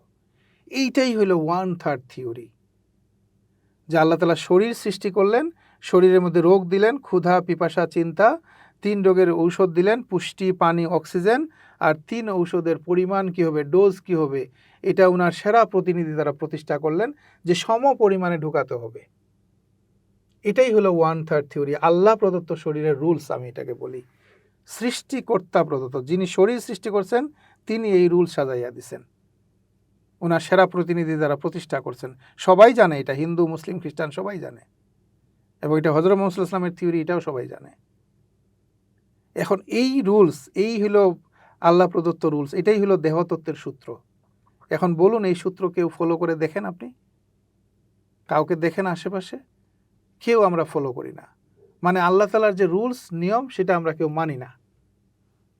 মোবাইলের সৃষ্টিকর্তার যে মোবাইলের রুলস সাজাইয়া দিছে, এটা যদি আপনি না মানেন, মোবাইলটা যেমন বারবার ডিস্টার্ব করবে, বারবার মেকারের কাছে নিতে হবে, ঠিক আল্লাহ প্রদত্ত যে শরীরের এই রুলস 1/3 থিওরি, এই রুলস আমরা কেউ ফলো করি না। এই জন্যই শরীর একই রোগের জন্য বারবার ডিস্টার্ব করতেছে, আর বারবার আমরা চেম্বারে চেম্বারে ঘুরতেছি বছরের পর বছর ধরে। আপনি এই রুলস ফলো করুন, আপনার দেখুন সব নিয়ন্ত্রণে থাকে কিনা, পরীক্ষা করে দেখুন না। আল্লাহ তাআলা স্পষ্ট বলছেন তোমরা ভুল জেনে করো আর না জেনে করো, শাস্তি কিন্তু আমি দেবই, আমি খুব কঠোর। আবার এও বলছেন তোমরা যদি, তোমাদেরকে জ্ঞান দেওয়া হয়েছে, বিবেক দেওয়া হয়েছে, এটাকে যদি কাজে লাগে যদি ভুলটা সংশোধন করো, একই শাস্তি থেকে আমি মুক্তি দেবো, আমি খুব দয়ালু। ভুল করলে শাস্তি দেব খুব কঠোর, ভুল সংশোধন করলে শাস্তি থেকে মুক্তি দেব খুব দয়ালু। এই যে শাস্তিটাই তো মুখ্য বিষয়, তাই না? শাস্তি মানে কি?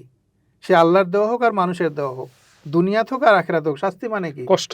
শাস্তি মানেই হলো ব্যথা যন্ত্রণা বা কষ্ট, বুঝিয়েন।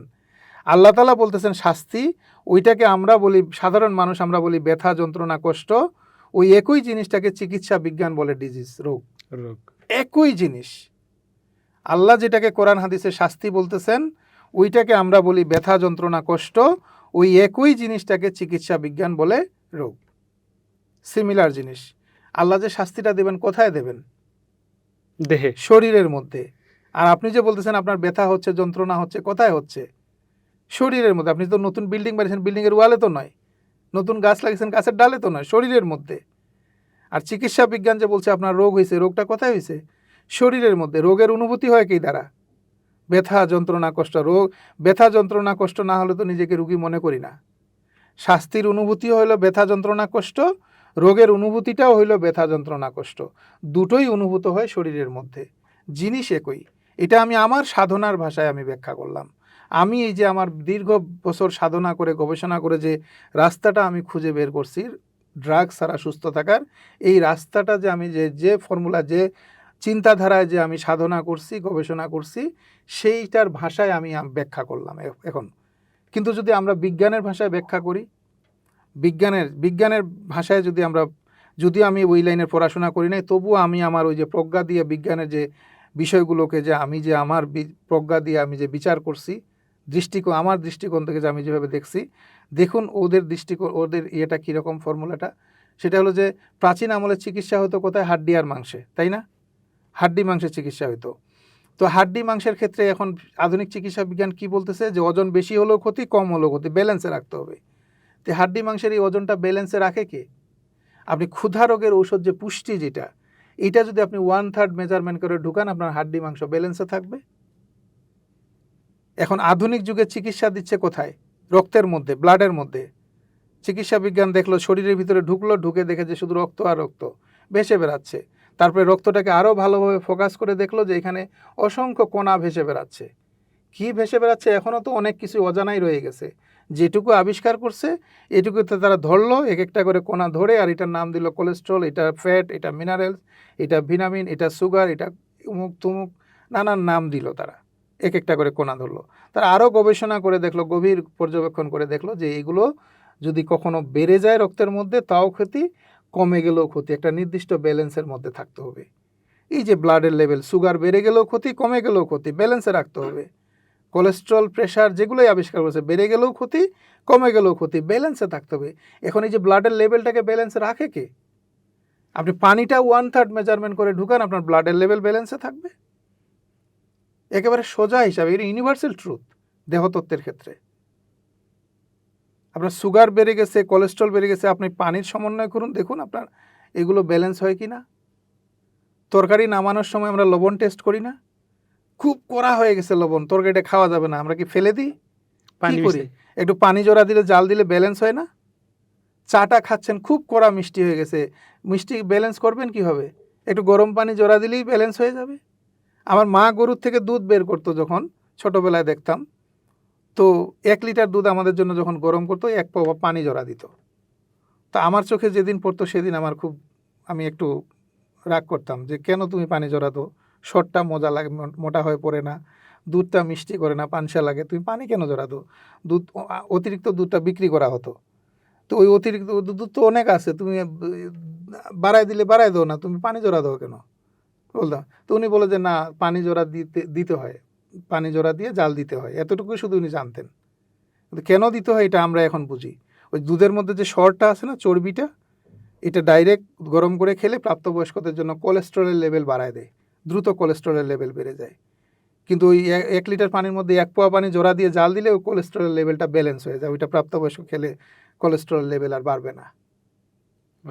তো পানি জড়া দিলে যদি সব কিছু যদি ব্যালেন্স হয়ে যায়, তো তাইলে আপনার ব্লাডের লেভেলগুলো যে বেড়ে গেছে, কোলেস্ট্রল বেড়ে গেছে, সুগার বেড়ে গেছে, এই বেড়ে গেছে, সেই বেড়ে গেছে, এটা ব্যালেন্সে রাখে হলো পানি। কোরআন শরীফের একটা শব্দ আছে না, পানাহার করুন পরিমিত। পানি এবং আহার, পানাহার বলতে কি বোঝায়? পানি এবং আহারের সমন্বয় করুন, পানি আর খাবারের সমন্বয় করুন। এই শব্দটা বিজ্ঞানও হয়তো বা গবেষণা করছে কিনা জানি না এই শব্দ থেকে, তবে ওদের যে একটা নিউট্রিশন পুষ্টি বিজ্ঞানের একটা ফর্মুলায় পাওয়া গেছে যে 1000 ক্যালোরি খাবার খেলে 1 লিটার পানি খেতে হবে, 2000 ক্যালোরি খাবার খেলে 2 লিটার পানি খেতে হবে। ব্যালেন্স, মানে ব্যালেন্স, ওই যে সমন্বয় করুন। এভাবে কি আমরা মেনটেনেন্স করে কেউ খাই? আমি এটা নিয়ে আমি নিজের ভাবনা থেকে গবেষণা করলাম, আমি তো আমার সাধনা নিয়ে আমার ফর্মুলা দিয়ে গবেষণা করি। আমি চিন্তা করে দেখলাম যে 1 কেজি চাল রান্না করলে যে পানি দিই, 2 কেজি চাল রান্না করলে কি একই পানি দিই? ডাবল পানি দিই না? 1 কেজি মাংস, 1 কেজি সবজি রান্না করলে যে পানি দিই সিদ্ধ করতে, 2 কেজি বা বেশি করলে বেশি পানি দিই না? ঠিক সেই রকম আমরা এখানে যে ভাতটা আমরা যদি 2 কেজি চাল যদি 1 কেজি চালের পানি দিয়ে যদি রান্না করি, তাহলে ওই ভাতটা খাওয়ার মতন যোগ্য হবে? খাবো না, ফেলে দিব। ঠিক ওই রকম আমাদের শরীরের ভিতরে খাবারগুলো যাওয়ার পরে নতুন করে আবার রান্না হয়। পাকস্থলীটা হলো পাতিল আর অগ্ন্যাশয়, প্যানক্রিয়াস হলো চুলা, হিট আসে এখান থেকে, ওইখানে আবার নতুন করে রান্না হয়। ওইখানে যদি খাবার আর পানির সমন্বয়টা সঠিকভাবে না হয়, তাহলে ওই খাবারগুলো কোষের উপযুক্ত হবে না, কোষগুলো খাবে না। কারণ কোষ যদি না খায়, তাহলে কোথায় থাকবে? রাস্তায় রাস্তায় ঘুরবে, রক্তের মধ্যে ভেসে বেড়াবে, আর এই রক্তের ঘনত্ব বাড়বে। তো এই যে রোগের সৃষ্টি হচ্ছে এইভাবেই, তো এই যে আমরা সমন্বয় করতেছি না, তো আপনি 1/3 মেজারমেন্ট করে পুষ্টি ঢুকাবেন, ক্ষুধা রোগের ওষুধ, আপনার হাড্ডি মাংস ব্যালেন্সে থাকবে। 1/3 মেজারমেন্ট করে পানিটা পান করে আপনার ব্লাডের লেভেল ব্যালেন্সে থাকবে। এখন সর্বাধুনিক যুগ, এখন চিন্তার মধ্যে চিকিৎসা দিচ্ছে। ওই যে সাইকিয়াট্রিস্ট ডিপার্টমেন্ট, মানসিক রোগ, এরা এখন স্ট্রেসের মধ্যে, চিন্তার মধ্যে চিকিৎসা দিচ্ছে। চিন্তার মধ্যে কি চিকিৎসা দিচ্ছে? যে চিন্তাটাকে 2 ভাগে ভাগ করছে, আবেগীয় চিন্তা আর যুক্তিবাদী চিন্তা। চিন্তা 2 ভাগে ভাগ করছে। শুধু আবেগ দিয়েও জীবন চলবে না, শুধু যুক্তি দিয়েও জীবন চলবে না। আবেগ মাথাচাড়া দিছে, যুক্তি খুঁজে পান না, তার মানে আপনি মানসিক রোগী, স্ট্রেসের মধ্যে আছেন। আবার আপনার যুক্তি মাথাচাড়া দিছে, আবেগ খুঁজে পান না, তো আপনি স্ট্রেসের রোগী, মানসিক রোগী। আপনাকে ব্যালেন্সে রাখতে হবে, আবেগও থাকতে হবে, যুক্তিও থাকতে হবে। আবেগ মানে হলো আপনি রাগ করছেন, শাসন করছেন, মারছেন, এটা হলো আবেগ মনে করেন। তাহলে কিছু সময় পরে আপনি গিয়ে বলেন যে ভাই তখন মেজাজটা খারাপ ছিল, মাথা খারাপ, রাগারাগি করছি, আমার ভুল হয়ে গেছে, আমাকে ক্ষমা করে দিও, মাফ করে দিও, ভুলে যাবে এটা তুমি। এই যে যুক্তি, এই যে এটা করলে কি হবে? ম্যাচিউর হয়ে যাবে না, বিষয়টা ম্যাচিউর হয়ে যাবে না? কিন্তু আপনি রাগ করছেন, শাসন করছেন, মারছেন, এই লোকটাকে যদি সরি না বলেন, যতদিন আপনার মুখোমুখি হবেন ততদিন আপনাদের মেজাজ খারাপ। 10 বছর পরে দেখা হলো মেজাজ খারাপ হবে। কিন্তু যদি সরি বলেন, তাহলে যতবার দেখা হবে সালাম বিনিময় হবে, ভালো মন্দ জিজ্ঞাসা করবে, এই যে বিষয়টা ম্যাচিউর হবে। আবার শাসন না করলেও সমস্যা। মানে আবেগও থাকতে হবে, যুক্তিও থাকতে হবে, মিলেমিশে ব্যালেন্সে থাকতে হবে। এখন এই আবেগ আর যুক্তিকে ব্যালেন্সে রাখে কে? আপনি অক্সিজেনটা 1/3 মেজারমেন্ট করে প্রতিদিন সমন্বয় করুন, আপনার চিন্তার লেভেলটা ব্যালেন্সে থাকবে। এই যে আমরা পুষ্টি দিয়ে যে ক্ষুধা রোগের ওষুধটা 1/3 মেজারমেন্ট করে ঢুকায় যদি হাড্ডি মাংস ব্যালেন্সে রাখি, ব্লাডের লেভেলটা যদি 1/3 মেজারমেন্ট করে পানি ঢুকায় যদি ব্লাডের রক্তের লেভেলটা যদি ব্যালেন্সে রাখি, 1/3 মেজারমেন্ট করে অক্সিজেন লোডিং করে যদি আমরা চিন্তার লেভেলটা ব্যালেন্সে থাকি, তাহলে আমাদের তো এই সর্বাধুনিক যুগেও আপনার চিকিৎসা বিজ্ঞান আপনার শরীরে চিকিৎসা করার জায়গায় খুঁজে পাবে না। এই 3টি জায়গায় চিকিৎসা হয়, আর কোথাও চিকিৎসা হয় না। আধুনিক চিকিৎসা বিজ্ঞান চিকিৎসা দেয়। তো তাহলে এই আল্লাহ প্রদত্ত যে শরীরের রুলস, শরীরের সৃষ্টিকর্তা প্রদত্ত যে শরীরের রুলস, 1/3 থিওরি, এটাই হলো আমাদের সব রোগ সৃষ্টির মূল কারণ। আর আপনি এখন এটা ফলো করেন না দেখে রোগী হয়েছেন, আপনি আবার ফলো করা শুরু করে দিন, আপনার সব রোগ নিয়ন্ত্রণে চলে আসবে। বেশ, শেষে যে কথাটা বললেন, যে মানে অসুস্থ হয়েছেন, আবার এই 3 তত্ত্ব শুরু করুন, আবার সুস্থ হয়ে যাবেন। মানে আমি প্রশ্ন যদি এভাবে করি যে তথাকথিত যে চিকিৎসা বিজ্ঞান, তা ছাড়াও কি আসলে মানুষ সুস্থ থাকতে পারে? আর যদি থাকতে পারে, থাকতে চায়, তাহলে আসলে তার কি করা উচিত? আপনার এই তত্ত্বর ব্যাখ্যা যদি আচ্ছা, আবার একটু দেন। প্রশ্নটা আপনি এইভাবে করতে পারেন যে এখন এই যে 1/3 থিওরি, পুষ্টি, পানি, অক্সিজেন যে সমপরিমাণে ঢুকাবো, এটা বুঝবো কিভাবে? রাইট। প্রশ্ন এটা করতে পারেন। জি, জি। হ্যাঁ, আর এখানে আরেকটা জিনিস আপনি বলছেন যে এই চিকিৎসা বিজ্ঞান যে ফর্মুলায় চিকিৎসা দিচ্ছে, এইটা ছাড়া বিকল্প মানুষ কি বাঁচতে পারে কিনা? সুস্থ বাঁচতে থাকতে পারে পারে কিনা, কিনা? সুস্থ থাকতে পারে না, এটা বলছেন। হ্যাঁ, ওইটা ছাড়াই আপনি আছে না 100 বছর বেঁচে আছে, কোনো ড্রাগস খায় না, এরকম মানুষ অসংখ্য আছে পৃথিবীতে। লক্ষ লক্ষ মানুষ আছে এরকম, কোনো সায়েন্টিফিক ড্রাগসের কোনো সাপোর্টের প্রয়োজন হয় না, কোনো ডায়াগনোসিসেরও প্রয়োজন হয় না, এরকম অনেক মানুষ আছে পৃথিবীতে। আচ্ছা। তো আমরাও এটা পারি, কোনো ব্যাপার না। সব থেকে ভয়ঙ্কর জিনিস কি জানেন? চিকিৎসা বিজ্ঞান, ড্রাগস, চিকিৎসা বিজ্ঞান, ডাক্তার, ড্রাগস, এগুলোকে আমি কখনো অস্বীকার করি না। পৃথিবীতে যত চিকিৎসা, আমি আমি আরেকটা বলি যে আমাদের চিকিৎসা বিজ্ঞান যে সূত্রে রোগ শরীর চিকিৎসা দেয়, সেটা হলো কি যে রক্ত সঞ্চালন বাধাগ্রস্ত হওয়াই হলো রোগ, আর রক্ত সঞ্চালন সচল করাই হলো চিকিৎসা। এই 2টি লাইন যদি মাথায় ঢুকায় রাখতে পারে কেউ, তাহলে সে বুঝে নিতে পারবে যে কি রোগটা কেন হলো, কিভাবে সুস্থ। মানে রক্ত সঞ্চালন, আমাদের যত রোগ আছে, চিকিৎসা বিজ্ঞানে যত রোগ আবিষ্কার করছে মানব শরীরে, প্রত্যেকটা রোগের মুখ্য বিষয় হলো রক্ত সঞ্চালন বাধাগ্রস্ত হওয়া। আর যে যেভাবে চিকিৎসা হোক, অ্যালোপ্যাথি, হোমিওপ্যাথি, ন্যাচারোপ্যাথি, যে যেভাবে চিকিৎসা, হার্বাল, ইউনানি, যে যেভাবে চিকিৎসা হোক, ওই রক্ত চলাচল সচল করাই হলো চিকিৎসা। মানে এই দুই লাইনের মধ্যে পুরো সিস্টেমটা, রোগ এবং রোগের সমাধান, এই দুই লাইনের মধ্যে রক্ত সঞ্চালন বাধাগ্রস্ত হওয়াই হলো রোগ, আর রক্ত চলাচল সচল করাই হলো চিকিৎসা। এটা হলো মানে মূল ইয়ে। এরপরে তো আরও ডালপালা অনেক, এক একজনে এক এক লাইনে গবেষণা করতে করতে অনেক ডালপালা বাহির করছে, এখানে অনেক গভীরে গেছে। গভীরে যাওয়া দাম, আমরা সাধারণ মানুষ যদি আমরা এটুকুই বুঝি শুধু, তাতেই আমাদের জন্য যথেষ্ট সুস্থ থাকার জন্য আজীবন। তো এখন রক্ত সঞ্চালন বাধাগ্রস্তই যদি রোগ হয়ে থাকে, তাহলে রক্ত সঞ্চালন বাধাগ্রস্ত কেন হচ্ছে, এটা আমি এখন ওই মানুষের তৈরি চিকিৎসা সিস্টেমগুলোর ওই রাস্তা দিয়ে ব্যাখ্যা করতেছে। আমি এত সময় যেটা ব্যাখ্যা করছি এটা সৃষ্টিকর্তার রুলস বা আমার নিজস্ব সাধনা ব্যাখ্যা করলাম, কিন্তু আমি যদি এখন প্রতিষ্ঠিত চিকিৎসা সিস্টেমগুলোর এটাতে ব্যাখ্যা করি, তাহলে তাদের বিষয়টা হলো এইরকম, রক্ত সঞ্চালন বাধাগ্রস্ত হচ্ছে, এই জন্য রোগ হচ্ছে। এখন রক্ত সঞ্চালন বাধাগ্রস্তই যদি রোগ হয়ে থাকে, রক্ত সঞ্চালন বাধাগ্রস্ত কেন হয়? দুটি কারণে, মানে মুখ্য দুটি কারণে রক্ত সঞ্চালন বাধাগ্রস্ত হয়। একটা হলো আঘাতপ্রাপ্ত হওয়া, আর একটা হলো রক্তের ঘনত্ব বেড়ে যাওয়া। আঘাতপ্রাপ্ত মানে পড়ে গেছি, কেটে গেছে, ফেটে গেছে, থেতলে গেছে, বাঁকা হয়ে বসি, চাপ খাইতেছে, ভারী জিনিস বইতেছি, টান খাইতেছে, এটা হলো আঘাতপ্রাপ্ত হয়। এরকম হলে কি হয়? ব্যথা, যন্ত্রণা, কষ্ট হয় না? জি জি। কারণ ওই আঘাতপ্রাপ্ত হওয়ার কারণে, কেটে যাওয়ার কারণে, ফেটে যাওয়ার কারণে, থেতলে যাওয়ার কারণে রক্তটা এদিক সেদিক চলাচল করতে পারে না, বাধাগ্রস্ত হয়, এই জন্য এখানে ব্যথা হয়। এটা এইরকমটা হলে, এটা অ্যাক্সিডেন্টলি যদি হয়ে থাকে, অজানার কারণে হয়ে থাকে, এটা হলে কি প্রাথমিক চিকিৎসা হলো বিশ্রাম। আপনি বিশ্রামে থাকুন কয়েকটা দিন, সপ্তাহখানেক, আপনার এটা রিকভার হয়ে যাবে অটোমেটিকলি, আবার এটা ঠিক হয়ে ব্লাড সার্কুলেশন চালু হবে।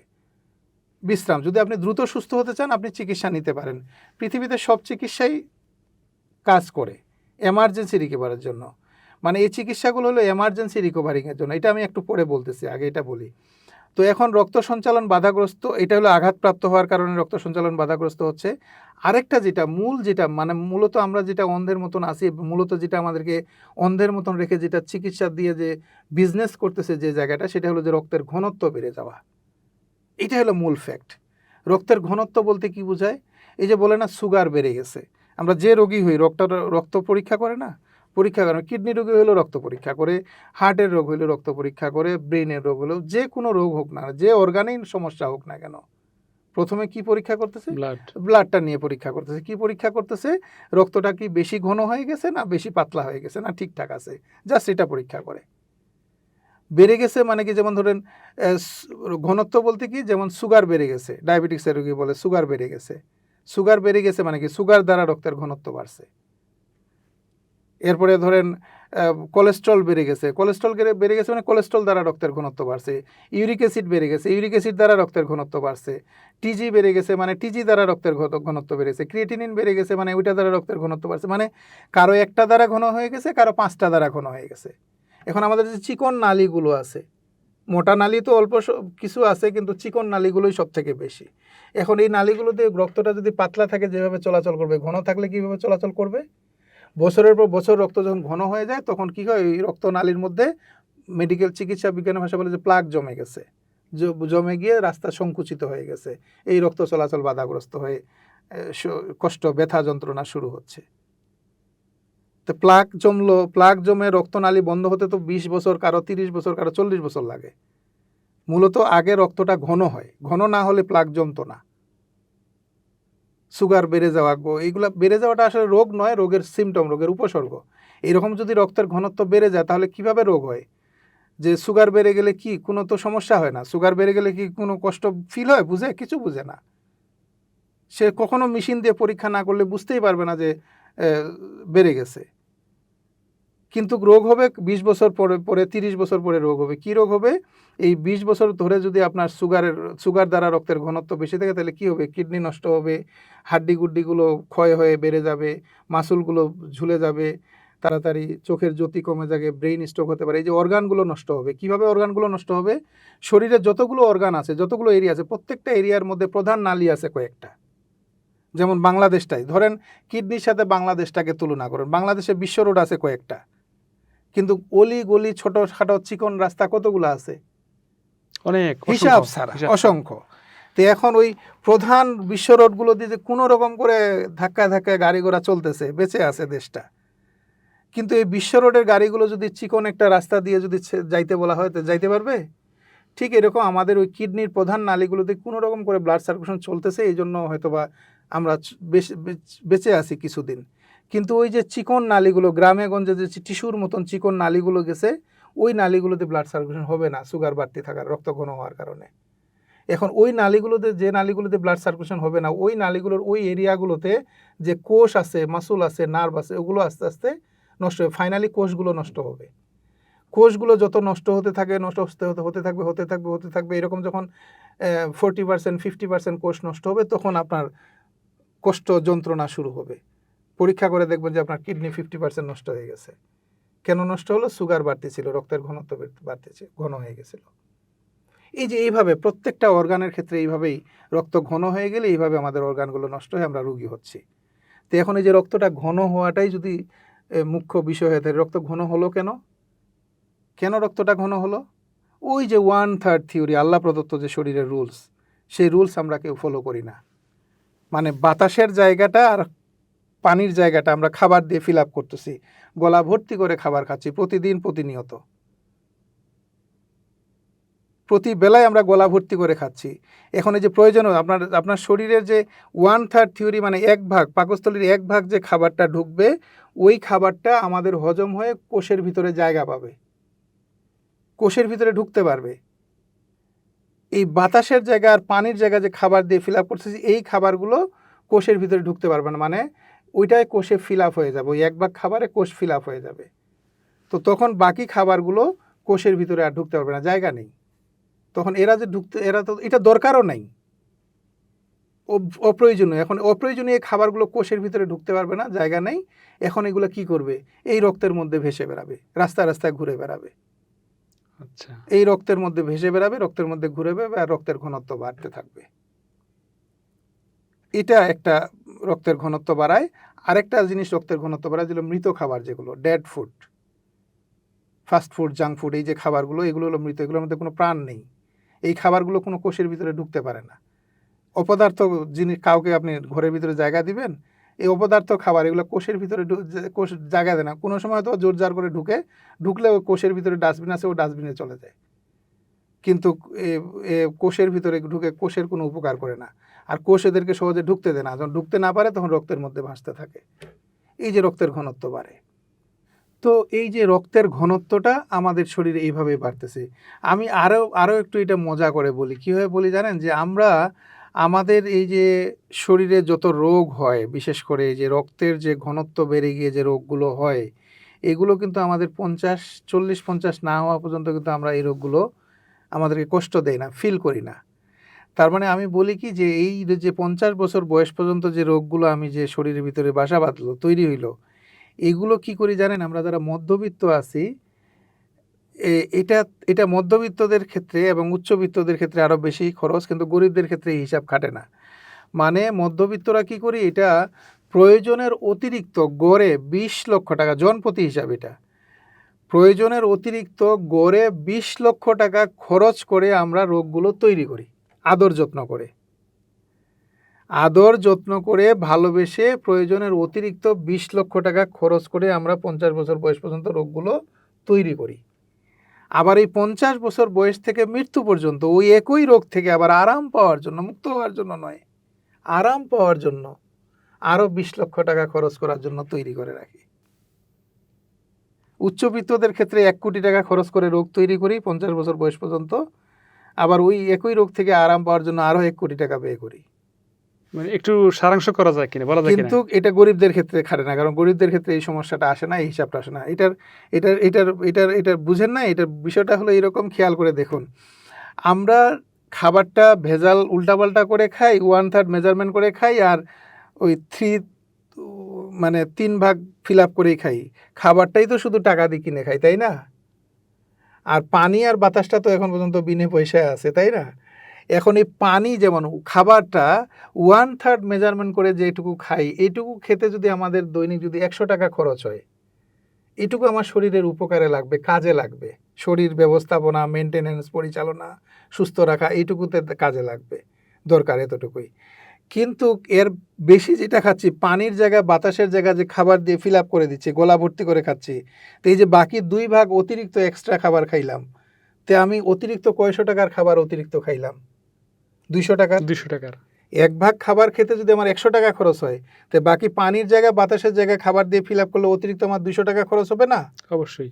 এখন এই অতিরিক্ত যে 200 টাকার খাবার কিন্তু আমার শরীরের কোষের ভিতরে তো জায়গা পাচ্ছে না। এটা কি হচ্ছে? রক্তের মধ্যে ভাসতেছে, আর এই রক্তের ঘনত্ব বাড়তেছে, মানে সুগার বাড়তেছে, কোলেস্ট্রল বাড়তেছে, টিজি বাড়তেছে, অমুক বাড়তেছে, তুমুক বাড়তেছে, যে বাড়তেছে 40 বছর 50 বছর পরে বাড়তে বাড়তে এক পর্যায়ে অর্গানগুলো ডিস্টার্ব হয়ে আমরা রোগী হচ্ছি। এই যে রক্তের ঘনত্ব বাড়ায় যে রোগ তৈরি করলাম, অতিরিক্ত প্রতিদিন 200 টাকা খরচ করে তো রোগ তৈরি করলাম, রক্তের ঘনত্ব বাড়াইলাম। এটা প্রয়োজনের অতিরিক্ত, এবং আদর যত্ন করে, বাবা খাও, বাবা খাও, এই বয়সে খাবা না তো কোন বয়সে খাবা? শাশুড়িয়ে জামাইরে জোর করে খাওয়ায়, ছেলে মায়ের ছেলেরে খাওয়ায়, মেয়েরে খাওয়ায়, বাচ্চারে খাওয়ায়। আবার ছেলে মেয়ে বিয়ে শাদী করার পরে মা বাবা যখন আসে, মা বাবাকে আবার জোর করে গলা ভর্তি করে খাওয়ায়, খাও বাবা খাও, আইসো বেড়াইতে খাও। এই যে অতিরিক্ত, প্রয়োজনের অতিরিক্ত খরচ করে, প্রয়োজনের অতিরিক্ত খাইয়া, আদর যত্ন করে, যে ভালোবেসে বললাম, রক্তের ঘনত্ব বাড়াইলাম 50 বছর বয়স পর্যন্ত। আবার 50 বছর বয়স থেকে মৃত্যু পর্যন্ত, ধরেন আপনি 70 বছর পর্যন্ত বেঁচে থাকবেন, তো 50 থেকে 70 পর্যন্ত আরও 20 বছর এখন ওই রক্তটাকে আবার পাতলা করার জন্য প্রতি মাসে 10,000 টাকার করে, 5,000 টাকার করে ফার্মেসির থেকে ওষুধ কিনে খাচ্ছেন। তাহলে যে অতিরিক্ত খরচ করে যে রক্তের ঘনত্ব বাড়াইলেন, ওই রক্তটাকে আবার পাতলা করার জন্য অতিরিক্ত আরও 5-10 হাজার টাকার প্রতি মাসে ওষুধ খাচ্ছেন, ড্রাগস খাচ্ছেন সিনথেটিক ফার্মেসির থেকে কিনে। তো এখন 20 বছর প্রতি মাসে যদি 5-10 হাজার টাকার করে সিনথেটিক ড্রাগস খান, তাহলে কত টাকার ওষুধ খাবেন, ড্রাগস খাবেন? তার মানে আমরা অতিরিক্ত খরচ করে, আদর যত্ন করে রোগ তৈরি করি, জাস্ট এই আল্লাহ প্রদত্ত শরীরের রুলস 1/3 থিওরি ফলো না করার কারণে। আবার ওই একই রোগ থেকে বাঁচার জন্য আরও এত টাকা খরচ করি। গরিবদের ক্ষেত্রে খাটে না, কারণ গরিবরা সবসময় 1/3 মেজারমেন্ট তাদের এমনিই হয়, তাদের অন্য কোনো এই রক্তের ঘনত্বের রোগ তাদের নেই, বলতে গেলেই চলে। তো এই যে বিষয়টা, এটা হলো আমরা এখন এই পর্যায়ে আছি, আল্লাহর রুলস ফলো না করার কারণে আমরা অতিরিক্ত সারাটা জীবন রোগ সৃষ্টি আর রোগ থেকে আরাম পাওয়ার জন্য 40 লক্ষ টাকা জনপ্রতি খরচ করতেছি। প্রতিদিন অল্প অল্প করে করতেছি, তো এই জন্য গায়ে লাগে না। তো 40 বছর পরে হিসাব করে দেখেন, 20 বছর 50 বছর পরে হিসাব করে দেখেন কত টাকা আপনি অতিরিক্ত খরচ করতেছেন। বুঝতে পারছেন মেকানিজমটা? জি জি। এই হলো আমাদের অবস্থা। তো এই জন্য আমি বলি যে আমরা যদি এই 1/3 থিওরি, আল্লাহ প্রদত্ত, শরীরের সৃষ্টিকর্তা প্রদত্ত যে শরীরের রুলস, পুষ্টি, পানি, অক্সিজেনের যে সমন্বয় 3 ভাগ করে সমপরিমাণে ঢুকাতে হবে, এই 1/3 ফর্মুলা যদি আমরা ফলো করি, তো তাইলে আমাদের রোগের সৃষ্টি হবে না, অতিরিক্ত খরচও হবে না, আর আমাদেরকে ওই রোগ থেকে আরাম পাওয়ার জন্য আবার অতিরিক্ত ড্রাগসেরও সাপোর্ট, চিকিৎসারও সাপোর্ট নেওয়ার প্রয়োজন হবে না। জন্ম হয়েছে, মৃত্যু হবে, এই নিয়মে চলতে থাকবে শরীর, আপনি হ্যাপিনেস, আরামের সহিত, সুস্থতার সহিত চলতে থাকবেন। আপনার কোনো ট্রাবল, যদিও কখনো শয়তানের ধোকায় পড়ে একটু এদিক সেদিক হতে পারে, আল্লাহ তাআলা তো স্বয়ং নিজে আদম আলাইহিস সালামকে শিখায় বুঝায় দেওয়ার পরেও শয়তানের ধোকায় পড়েই সে ভুল করছিল, ওই খাবার দাবারের বিষয় নিয়েই। জি জি। আবার সে পানিশমেন্ট হয়েছিল। ওই আদমের সন্তান আমরা, আমাদের ওই সিলসিলা চলতেই থাকবে। আমরা সব কিছু জানার পরেও, বুঝার পরেও আমরা ভুল করতে পারি, ভুল হবেই। এখন ভুল হলে আবার আল্লাহ শাস্তি দেবে নাই, মানে রোগ হবেই। এখন এই রোগ থেকে আরাম পাওয়ার জন্য জেনে হোক না জেনে হোক আমরা 3 ধরনের চিকিৎসা ব্যবস্থা ফলো করি। একটা হলো আল্লাহ প্রদত্ত চিকিৎসা ব্যবস্থা, আল্লাহ নিজেই, সৃষ্টিকর্তা নিজেই চিকিৎসা দিছেন। এটা আমার এই সেকেন্ড পার্ট বইয়ের মধ্যে, দেহতত্ত্বের সূত্র, সুস্থতার মূলমন্ত্র, এই বইয়ের মধ্যে এই ব্যবস্থাগুলো নিয়ে আলোচনা করা আছে। সরাসরি আল্লাহ প্রদত্ত চিকিৎসা ব্যবস্থা, সরাসরি মানুষের তৈরি প্রাকৃতিক চিকিৎসা ব্যবস্থা, এবং মানুষের তৈরি কৃত্রিম চিকিৎসা ব্যবস্থা। মানুষ জেনে হোক না জেনে হোক এই 3 ধরনের চিকিৎসা ব্যবস্থা আমরা ফলো করি, শরীরের থেকে আরাম পাওয়ার জন্য, শাস্তি থেকে আরাম পাওয়ার জন্য। আচ্ছা। তো এই চিকিৎসাগুলো কি, এগুলো আমরা এখন ডিটেলসে এখানে আলোচনা করার সুযোগ নেই। এখন যেটা প্রশ্ন হচ্ছে, আপনি যে প্রশ্নটা করলেন, সেটা হলো যে আমরা যে সমপরিমাণে যে ঢুকাবো, এইটা বুঝবো কিভাবে? রাইট। এইটা সাহাবারাও নবীকে প্রশ্ন করছিলেন যে হুজুর আমরা বুঝবো কিভাবে খাবার, পানি, বাতাস সমপরিমাণে যে ঢুকাবো, 3 ভাগের পাকস্থলীর 1 ভাগ খাবার, 1 ভাগ পানি, 1 ভাগ বাতাস, খালি শ্বাস প্রশ্বাসের জন্য, এই যে সমপরিমাণে ঢুকাবো, এটা আমরা বুঝবো কিভাবে? তো হুজুর পাক সাল্লাল্লাহু আলাইহি ওয়াসাল্লাম আরেকটা তাদেরকে ইনস্ট্রাকশন দিলেন, এই প্রশ্নের ক্ষেত্রে আরেক ইনস্ট্রাকশন দিলেন। সেটা হলো কি, যে তোমরা ক্ষুধা না লাগা পর্যন্ত খাবার খাবে না, ক্ষুধা না লাগা পর্যন্ত খাবার খাবে না, আর ক্ষুধার্ত অবস্থায় যখন খাওয়া শুরু করবে, ক্ষুধার অনুভূতি থাকতেই খাওয়া বন্ধ করে দিও। বাস, সাহাবারা পেয়ে গেলেন সমাধান। তারা পেট খালি রেখে খায়, আর পেট খালি রেখে যারা খায় তারা শারীরিক পরিশ্রম করতে পারে, ভালো যোদ্ধা হয়, ভালো কৃষক হয়, ভালো পরিশ্রমী হয়। আর গলা ভর্তি করে যারা খাবার খায় তারা ভালো যোদ্ধা, ভালো পরিশ্রমী, তারা পরিশ্রমই করতে পারে না, তাদের ক্লান্তি চলে আসে তাড়াতাড়ি। পেট খালি রেখে খেলে তারা অসম্ভব পরিশ্রম করতে পারে, তারা খুব পাওয়ারফুল যোদ্ধা হতে পারে। এখন যখন পেট খালি রেখে খেয়ে যখন এই শারীরিক পরিশ্রমের কাজগুলো করে, তখন তাদের ওই যে বাতাসের চাহিদাটা আর পানির চাহিদাটা অটোমেটিকলি ফিল আপ হয়। কিন্তু আমি এখন যেটা বিচার করে আমি এই পর্যন্ত বুঝার পরে, আমার নিজস্ব প্রজ্ঞা থেকে এই জিনিসটা যখন আমি বুঝার পরে, খুঁজে পাওয়ার পরে, আমার কাছে একটা ভাবনা আসলো, বর্তমানে তো আমরা বসে শুয়ে জীবনযাপন করি, এয়ার কন্ডিশনে থাকি, ঘর থেকে বেরোলে গাড়ি, রিক্সা, রিক্সা থেকে নামি চেয়ার, চেয়ার থেকে নামি আবার রিক্সা গাড়ি, রিক্সা গাড়ি থেকে নামি ওর সোফা আর বিছনা, এই তো আমাদের জীবন। এখন এই জীবনে পেট খালি রেখে খেলেও ওই বাতাস আর পানির চাহিদাটা অটোমেটিকলি ফিল আপ হবে না, প্ল্যান ওয়াইজ করতে হবে। এখন এই প্ল্যান ওয়াইজ কীভাবে করব আমরা, এইটা নিয়ে আমি আমার নির্দিষ্ট একটা ডিজাইন আমি তৈরি করলাম, এবং এই ডিজাইনটা আমি না হলেও আমি 4-5 হাজার জটিল জটিল রুগীর উপরে আমি অ্যাপ্লাই করলাম। এবং অ্যাপ্লাই করার পরে আমি যখন সাউল হার্ট সেন্টারে ছিলাম, সাউল হার্ট সেন্টারে আমি 2018 থেকে 2022 সাল পর্যন্ত আমি সরাসরি রুগীদের উপরে আমার এই 1/3 ফর্মুলা আমি অ্যাপ্লাই করা শুরু করি। পরবর্তীতে যে কারণে আমার চাকরিটা ওইখান থেকে চলে যায়, যে আমার এই 1/3 ফর্মুলা রুগীদের উপরে অ্যাপ্লাই করার কারণে রুগীরা এত ভালো হয়ে যায়, এত সুস্থ হয়ে যায় যে বারবার তাদেরকে যে আসতে বলা হয়, এখানে আর আসে না, রুগী আসে না। রুগী কেন আসে না, এই অনুসন্ধান করতে করতে দেখা গেল যে আমি ঘন্টার পর ঘন্টা রুগীকে বুঝাই, শিখাই, এতে রুগী রাস্তা পেয়ে যায়, চিনে যায়, এই রাস্তায় চললে তাদের আর চেম্বারে চেম্বারে ঘোরার প্রয়োজন হয় না। এটা নিয়ে অনেক দ্বন্দ্ব হয়, এই জন্যই এই দ্বন্দ্বেই আমি চাকরি আমার একসময় ছাড়া লাগে। তো এখন এই যে এখানে আমি প্রায় 4000 রুগীর উপরে আমি আমার এই 1/3 ফ্লোর, এখন 2018 সালে যে রুগীগুলোকে আমি ইনস্ট্রাকশন দিয়ে এই লাইফস্টাইলে অ্যাডজাস্ট করি, ওরা এখনও আমাকে ফোন করে বলে যে স্যার, এখনও ড্রাগ ছাড়া চলতেছি, কোনো ওষুধ লাগে না, এখনও ভালো আছি। বিশ্বাস করুন, এরকম হাজার রুগী আছে, আমি বলতে পারবো যে ওরা এই 1/3 ফর্মুলা ফলো করে ড্রাগ ছাড়াই সুস্থ জীবনযাপন করতেছে। অসংখ্য মানুষ আছে, ম্যান টু ম্যান এগুলো প্রচার হয়েছে, আমার সার্ভিস সেবা দিয়ে যাচ্ছি, এখনও দিয়ে যাচ্ছি নিয়মিত। প্রতিদিন বিভিন্ন পরিবারে গিয়ে আমি কাউন্সেলিং করি, সেমিনার করি, বিভিন্ন প্রতিষ্ঠানে গিয়ে সেমিনার করি। আমার যে ন্যাচারোপ্যাথি মেথড, যে লাইফস্টাইল কোর্স, আমি যে লাইফস্টাইলটা আমি মানুষকে শিখাই, এটার ডিজাইনটার নাম দিছি আমি ন্যাচারোপ্যাথি মেথড লাইফস্টাইল। এই ন্যাচারোপ্যাথি মেথড লাইফস্টাইল, এই ডিজাইনটা আমি কাউকে যদি শিখাতে চাই, থিওরিক্যাল এবং প্র্যাকটিক্যাল, এটা শিখাতে আমার সময় লাগবে মিনিমাম 6 থেকে 8 ঘন্টা।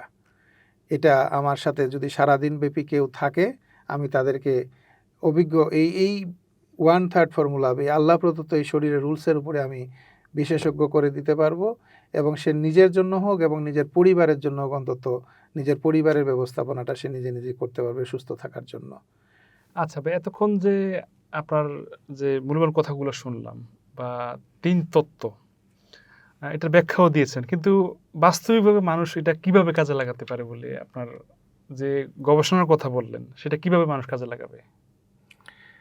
আচ্ছা, বিষয়টা হলো এরকম যে আপনার, বা প্রশ্নটা এরকম যে আমরা বর্তমান সময়ে, যে আমি যেটা বললাম, যে বর্তমান সময়ে আমরা 1/3 থিওরি কিভাবে মেনটেনেন্স করব, কিভাবে সমন্বয় করব আর কি। হ্যাঁ, পুষ্টি, পানি, অক্সিজেনের সমপরিমাণে কিভাবে আমরা বর্তমান সময়ে সমন্বয় করব। এখন তো আমরা হার্ড ওয়ার্ক করি না, সাহাবাদের মতন পেট খালি রেখে এলে হার্ড ওয়ার্ক করলে বাতাস আর পানির চাহিদা তো অটোমেটিক ফিল আপ হতো, কিন্তু আমরা তো এখন হার্ড ওয়ার্ক করি না, ঘরে বসে শুয়ে জীবনযাপন করতেছি, এয়ার কন্ডিশনে থাকি। তাহলে আমাদের এখন পানি আর অক্সিজেনের চাহিদাটা কীভাবে সমন্বয় করব? খাবারটা না হয় বুঝলাম 1/3। এই যে বর্তমান সময়ে আমাদের যে সমপরিমাণে যে মেনটেনেন্সের যে ডিজাইনটা, যে ডিজাইন আমি করে হাজার হাজার রোগীকে ড্রাগস থেকে বের করে নিয়ে আসছি, সিনথেটিক ড্রাগস থেকে, এই ডিজাইনটা যদি আমি এখন আপনাকে বুঝাতে চাই বা দর্শকদেরকে যদি আমি বুঝাতে চাই, শেখাতে চাই, তাহলে আমার এই যে এত সময় যে আলোচনা শুনলাম, এই আলোচনাটা লম্বা হয়ে আরও প্রায় 3 ঘন্টা লম্বা হতে হবে। তো এত লম্বা সময় তো এক ভিডিওতে এই সবগুলো দেওয়া যাবে না। এই জন্য আজকে আমরা আজকের এই ভিডিওতে, আজকের এই আলোচনায় আমরা যে জিনিসটা জানলাম যে সিনথেটিক ড্রাগস ছাড়া মানুষ ন্যাচারালি সারা জীবন সুস্থ থাকার যে সহজ যে মেকানিজম, সহজ যে সূত্র, যেটা আল্লাহ প্রদত্ত, শরীরের সৃষ্টিকর্তা প্রদত্ত যে শরীরের রুলস, যে রুলস ফলো না করার কারণে আমরা চিকিৎসা বিজ্ঞানের রোগে রোগী হচ্ছি, আবার ওই রুলস ফলো করলে আবার আমার সব রোগ নিয়ন্ত্রণে চলে আসবে, সেই রুলসটা কি, সেই দেহতত্ত্বের সূত্রটা কি, সেটা আমি আজকের এই ভিডিওর মধ্যে জানালাম এবং এটা আমরা আজকের ভিডিওতে আমরা মূলত জানলাম। এখন সূত্র কিভাবে আমরা প্রয়োগ করব, এইটার ডিটেলসে বর্তমান সময়ের পরিপ্রেক্ষিতে এইটার ডিটেলসে বুঝতে হলে আমাকে এরকম আরও 2 ঘন্টা আলোচনা করা লাগবে। এই ডিজাইন নিয়ে তো আমি আজ দীর্ঘ বহু বছর ধরে কাজ করতে, বললাম না, হাজার হাজার মানুষকে আমি সেবা দিচ্ছি। আর আমি তো আসলে এগুলো প্রচার করি না, এই জন্য আমাকে কেউ চিনে না, জানে না। আমার প্রচারটা হয় ম্যান টু ম্যান। ওই যে আমি যেমন ধরেন যে একটা পরিবারের সবাই একখানে হলো, আত্মীয় স্বজন বন্ধুবান্ধব বাসায় সবাই একখানে হলো, আমাকে তারা ইনভাইট করলো, করে আমি গেলাম। আমি প্রায় 6 থেকে 7 ঘন্টা 8 ঘন্টা সময় নিয়ে সারাদিন ওদের সাথে বসে আমি এটা থিওরিক্যাল এবং প্র্যাকটিক্যাল শিখাই দিলাম। এখানে রান্না বাড়ারও বিষয় আছে, রান্না বাড়াটা কীভাবে সংশোধন করতে হবে এটাও বিষয় আছে, এটাও আমি শিখাই দিলাম এই 8 ঘন্টার সেশনে। মানে পুরো থিওরিক্যাল এবং প্র্যাকটিক্যাল, এই 1/3 বর্তমান সময় কীভাবে মেনটেনেন্স করবো এটার এইরকম পারিবারিক ফ্যামিলি কাউন্সেলিং ফ্যামিলিভাবে করতেছি, বা কোনো প্রতিষ্ঠানিকভাবে করতেছি, কোনো অর্গানাইজ যারা করে অর্গানাইজে করলো বিভিন্ন গ্রামে, আমার গ্রামের মানুষকে নিয়ে আমি এটা এই সেমিনার করতে চাই। কেউ যদি অর্গানাইজ করে, আমি বাংলাদেশের যে কোনো প্রান্তে আমি গিয়ে এই সেবা দিচ্ছি এখন বর্তমানে। হ্যাঁ, যেমন কিছুদিন আগে এই গত সপ্তাহে আমাদের কক্সবাজারে একটা হেলথ ক্যাম্প ছিল, এখানে প্রায় অনেকগুলো রোগী ছিল, অসুস্থ মানুষ ছিল, ওদেরকে আমরা 4-5 দিন থেকে রেখে শিখায়, থিওরিক্যাল প্র্যাকটিক্যাল এখানে আমরা শিখায় দিই এই জিনিসগুলো।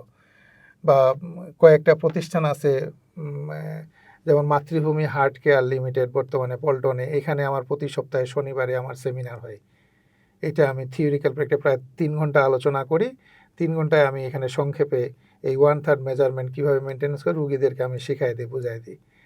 হ্যাঁ, এরকম কেউ যদি অর্গানাইজ করতে চায় নিজেদের পরিবারের জন্য, নিজের প্রতিবেশীদের জন্য, আত্মীয় স্বজনের জন্য, তো কেউ অর্গানাইজ করে যদি মানে আমার সামনে মানুষ বসায় দিবেন, আমি এইটা শেখায় দেবো, পড়ায় দেবো। এটা আমার প্রতিদিন প্রতিনিয়ত আমার এই কাজগুলো চলতেছে বিভিন্ন জায়গায়। তো এইটা কেউ করতে চাইলে আপনার সাথে বা আমার সাথে যোগাযোগ করলে আমি এটা দেব ইনশাল্লাহ। এটা তো করতেছি, এটা আমার কাজ, এটা আমার পেশা এবং নেশা দুইটাই এখন এটা আমার। আচ্ছা, আমি শেষে কথা যেটা বলতেছি, পৃথিবীর সব মানুষের চাওয়া কিন্তু একটাই, পৃথিবীর সব মানুষের চাওয়া একটাই। সেটা কি চায় মানুষ হ্যাপিনেস চায়, সুখ চায়, সুখী হতে চায়, দুনিয়াতেও সুখ চায়, মরার পরে সুখ চায়। সুস্থতা, মৃত্যুর পরে সুস্থতা চায় না, সুখ চায়, আরাম চায়। তো এই যে আরাম চাই, সুখ চাই, এটা আছে কোথায়? এই সুখ আছে কোথায়? যেটা যেখানে আছে সেখানে না খুঁজলে কি পাওয়া যাবে? সুখ আছে কোথায়? যার যার সুখ তার শরীরের ভিতরেই আছে। সুখ না, সুখের খনি আছে একেবারে শরীরের ভিতরে যে সুখের খনি আছে, এখান থেকে যদি সুখ কালেক্ট করেন, মৃত্যু পর্যন্ত সুখের স্বাদ শেষ হবে না। আপনি গাছতলাতে থাকলেও যেমন সুখ অনুভব করবেন, রাজপ্রাসাদে থাকলেও আপনি একই সুখ অনুভব করবেন। 10,000 ইনকাম করলে যেমন সুখী, 10 লাখ ইনকাম করলে আপনি তেমনই সুখী। যে হালতেই থাকুন না কেন, আপনি নিজেকে সবসময় সুখী মনে হবে যদি আপনি শরীরের ভিতরে যে সুখের খনি আছে এখান থেকে যদি সুখ কালেক্ট করেন। এখন শরীরের ভিতরে যে সুখের খনি আছে, আরেকটা কথা মনে রাখবেন, সুখ যেখানে আছে সুস্থতাও সেখানে আছে। সুখ আর সুস্থতা এপিঠ আর ওপিঠ। সুখ আছে তো সুস্থতা আছে, সুস্থতা আছে তো সুখ আছে। এখন দুটাই আছে কোথায়? শরীরের ভিতরে। সুস্থতা কিন্তু ফার্মেসিতে, ডাক্তারের চেম্বারে আর ওই হাসপাতালে নেই। সুস্থতাও আছে আপনার শরীরের ভিতরে। এখন সুস্থতা বলেন আর সুখ বলেন, এই দুটো জিনিস আপনার শরীরের ভিতরে যে সুখের খনি আছে, এখান থেকে কালেক্ট করতে হলে কি করতে হবে? একটা কথায় বলা যাবে, সেটা হলো যে শরীরের সৃষ্টিকর্তা প্রদত্ত যে শরীরের রুলস, 1/3 থিওরি আমি এত সময় যে আলোচনা করলাম, এই 1/3 থিওরি ফলো করতে হবে। এই 1/3 থিওরি ফলো করা ছাড়া সুস্থতা বলেন আর সুখ বলেন শরীরের ভিতরে যে এটা এখান থেকে পাবেন না। আমরা তো আসলে শরীরের ভিতরে কেউ সুখ খুঁজি না বর্তমানে, সুখ খুঁজি বাইরে। একতলা বাড়িটাকে দোতলা বানালে আরও সুখী হব, ব্যাংক ব্যালেন্স ডেভেলপ করলে আরও সুখী হব, গাড়ি কিনলে আরও সুখী হব, এয়ার কন্ডিশন লাগলে আরও সুখী হব, সুন্দরী দেখে হ্যান্ডসাম দেখে বিয়ে করলে আরও সুখী হব। আমরা মূলত সুখ খুঁজি এগুলোতে। এগুলোতে সুখ আছে, কেমন আছে? মরীচিকার মতন মনে হচ্ছে আছে। হাজার কষ্ট করে যখন আমি এটা অর্জন করি, একটা গাড়ি বাড়ি, তখন দেখা যায় যে না, এগুলোতে তো সুখ নেই, অন্য আরেক জায়গায় সুখ আছে। এগুলোতে সুখ আছে মরীচিকার মতো, কিন্তু অরিজিনালি সুখ আছে শরীরের ভিতরে। এখান থেকে সুখ কালেক্ট করুন, যে হালতে থাকুন সুখের স্বাদ পেতে থাকবেন। আর এইটা এখান থেকে সুখ পাইতে হলে, সুস্থতা পেতে হলে, এক কথায় শরীরের সৃষ্টিকর্তা প্রদত্ত যে শরীরের রুলস, আমি যেটা বলতেছি 1/3 থিওরি, সেই রুলস আপনাকে ফলো করতে হবে। এটা দেহতত্ত্বের সূত্র, এই সূত্র ফলো করতে হবে।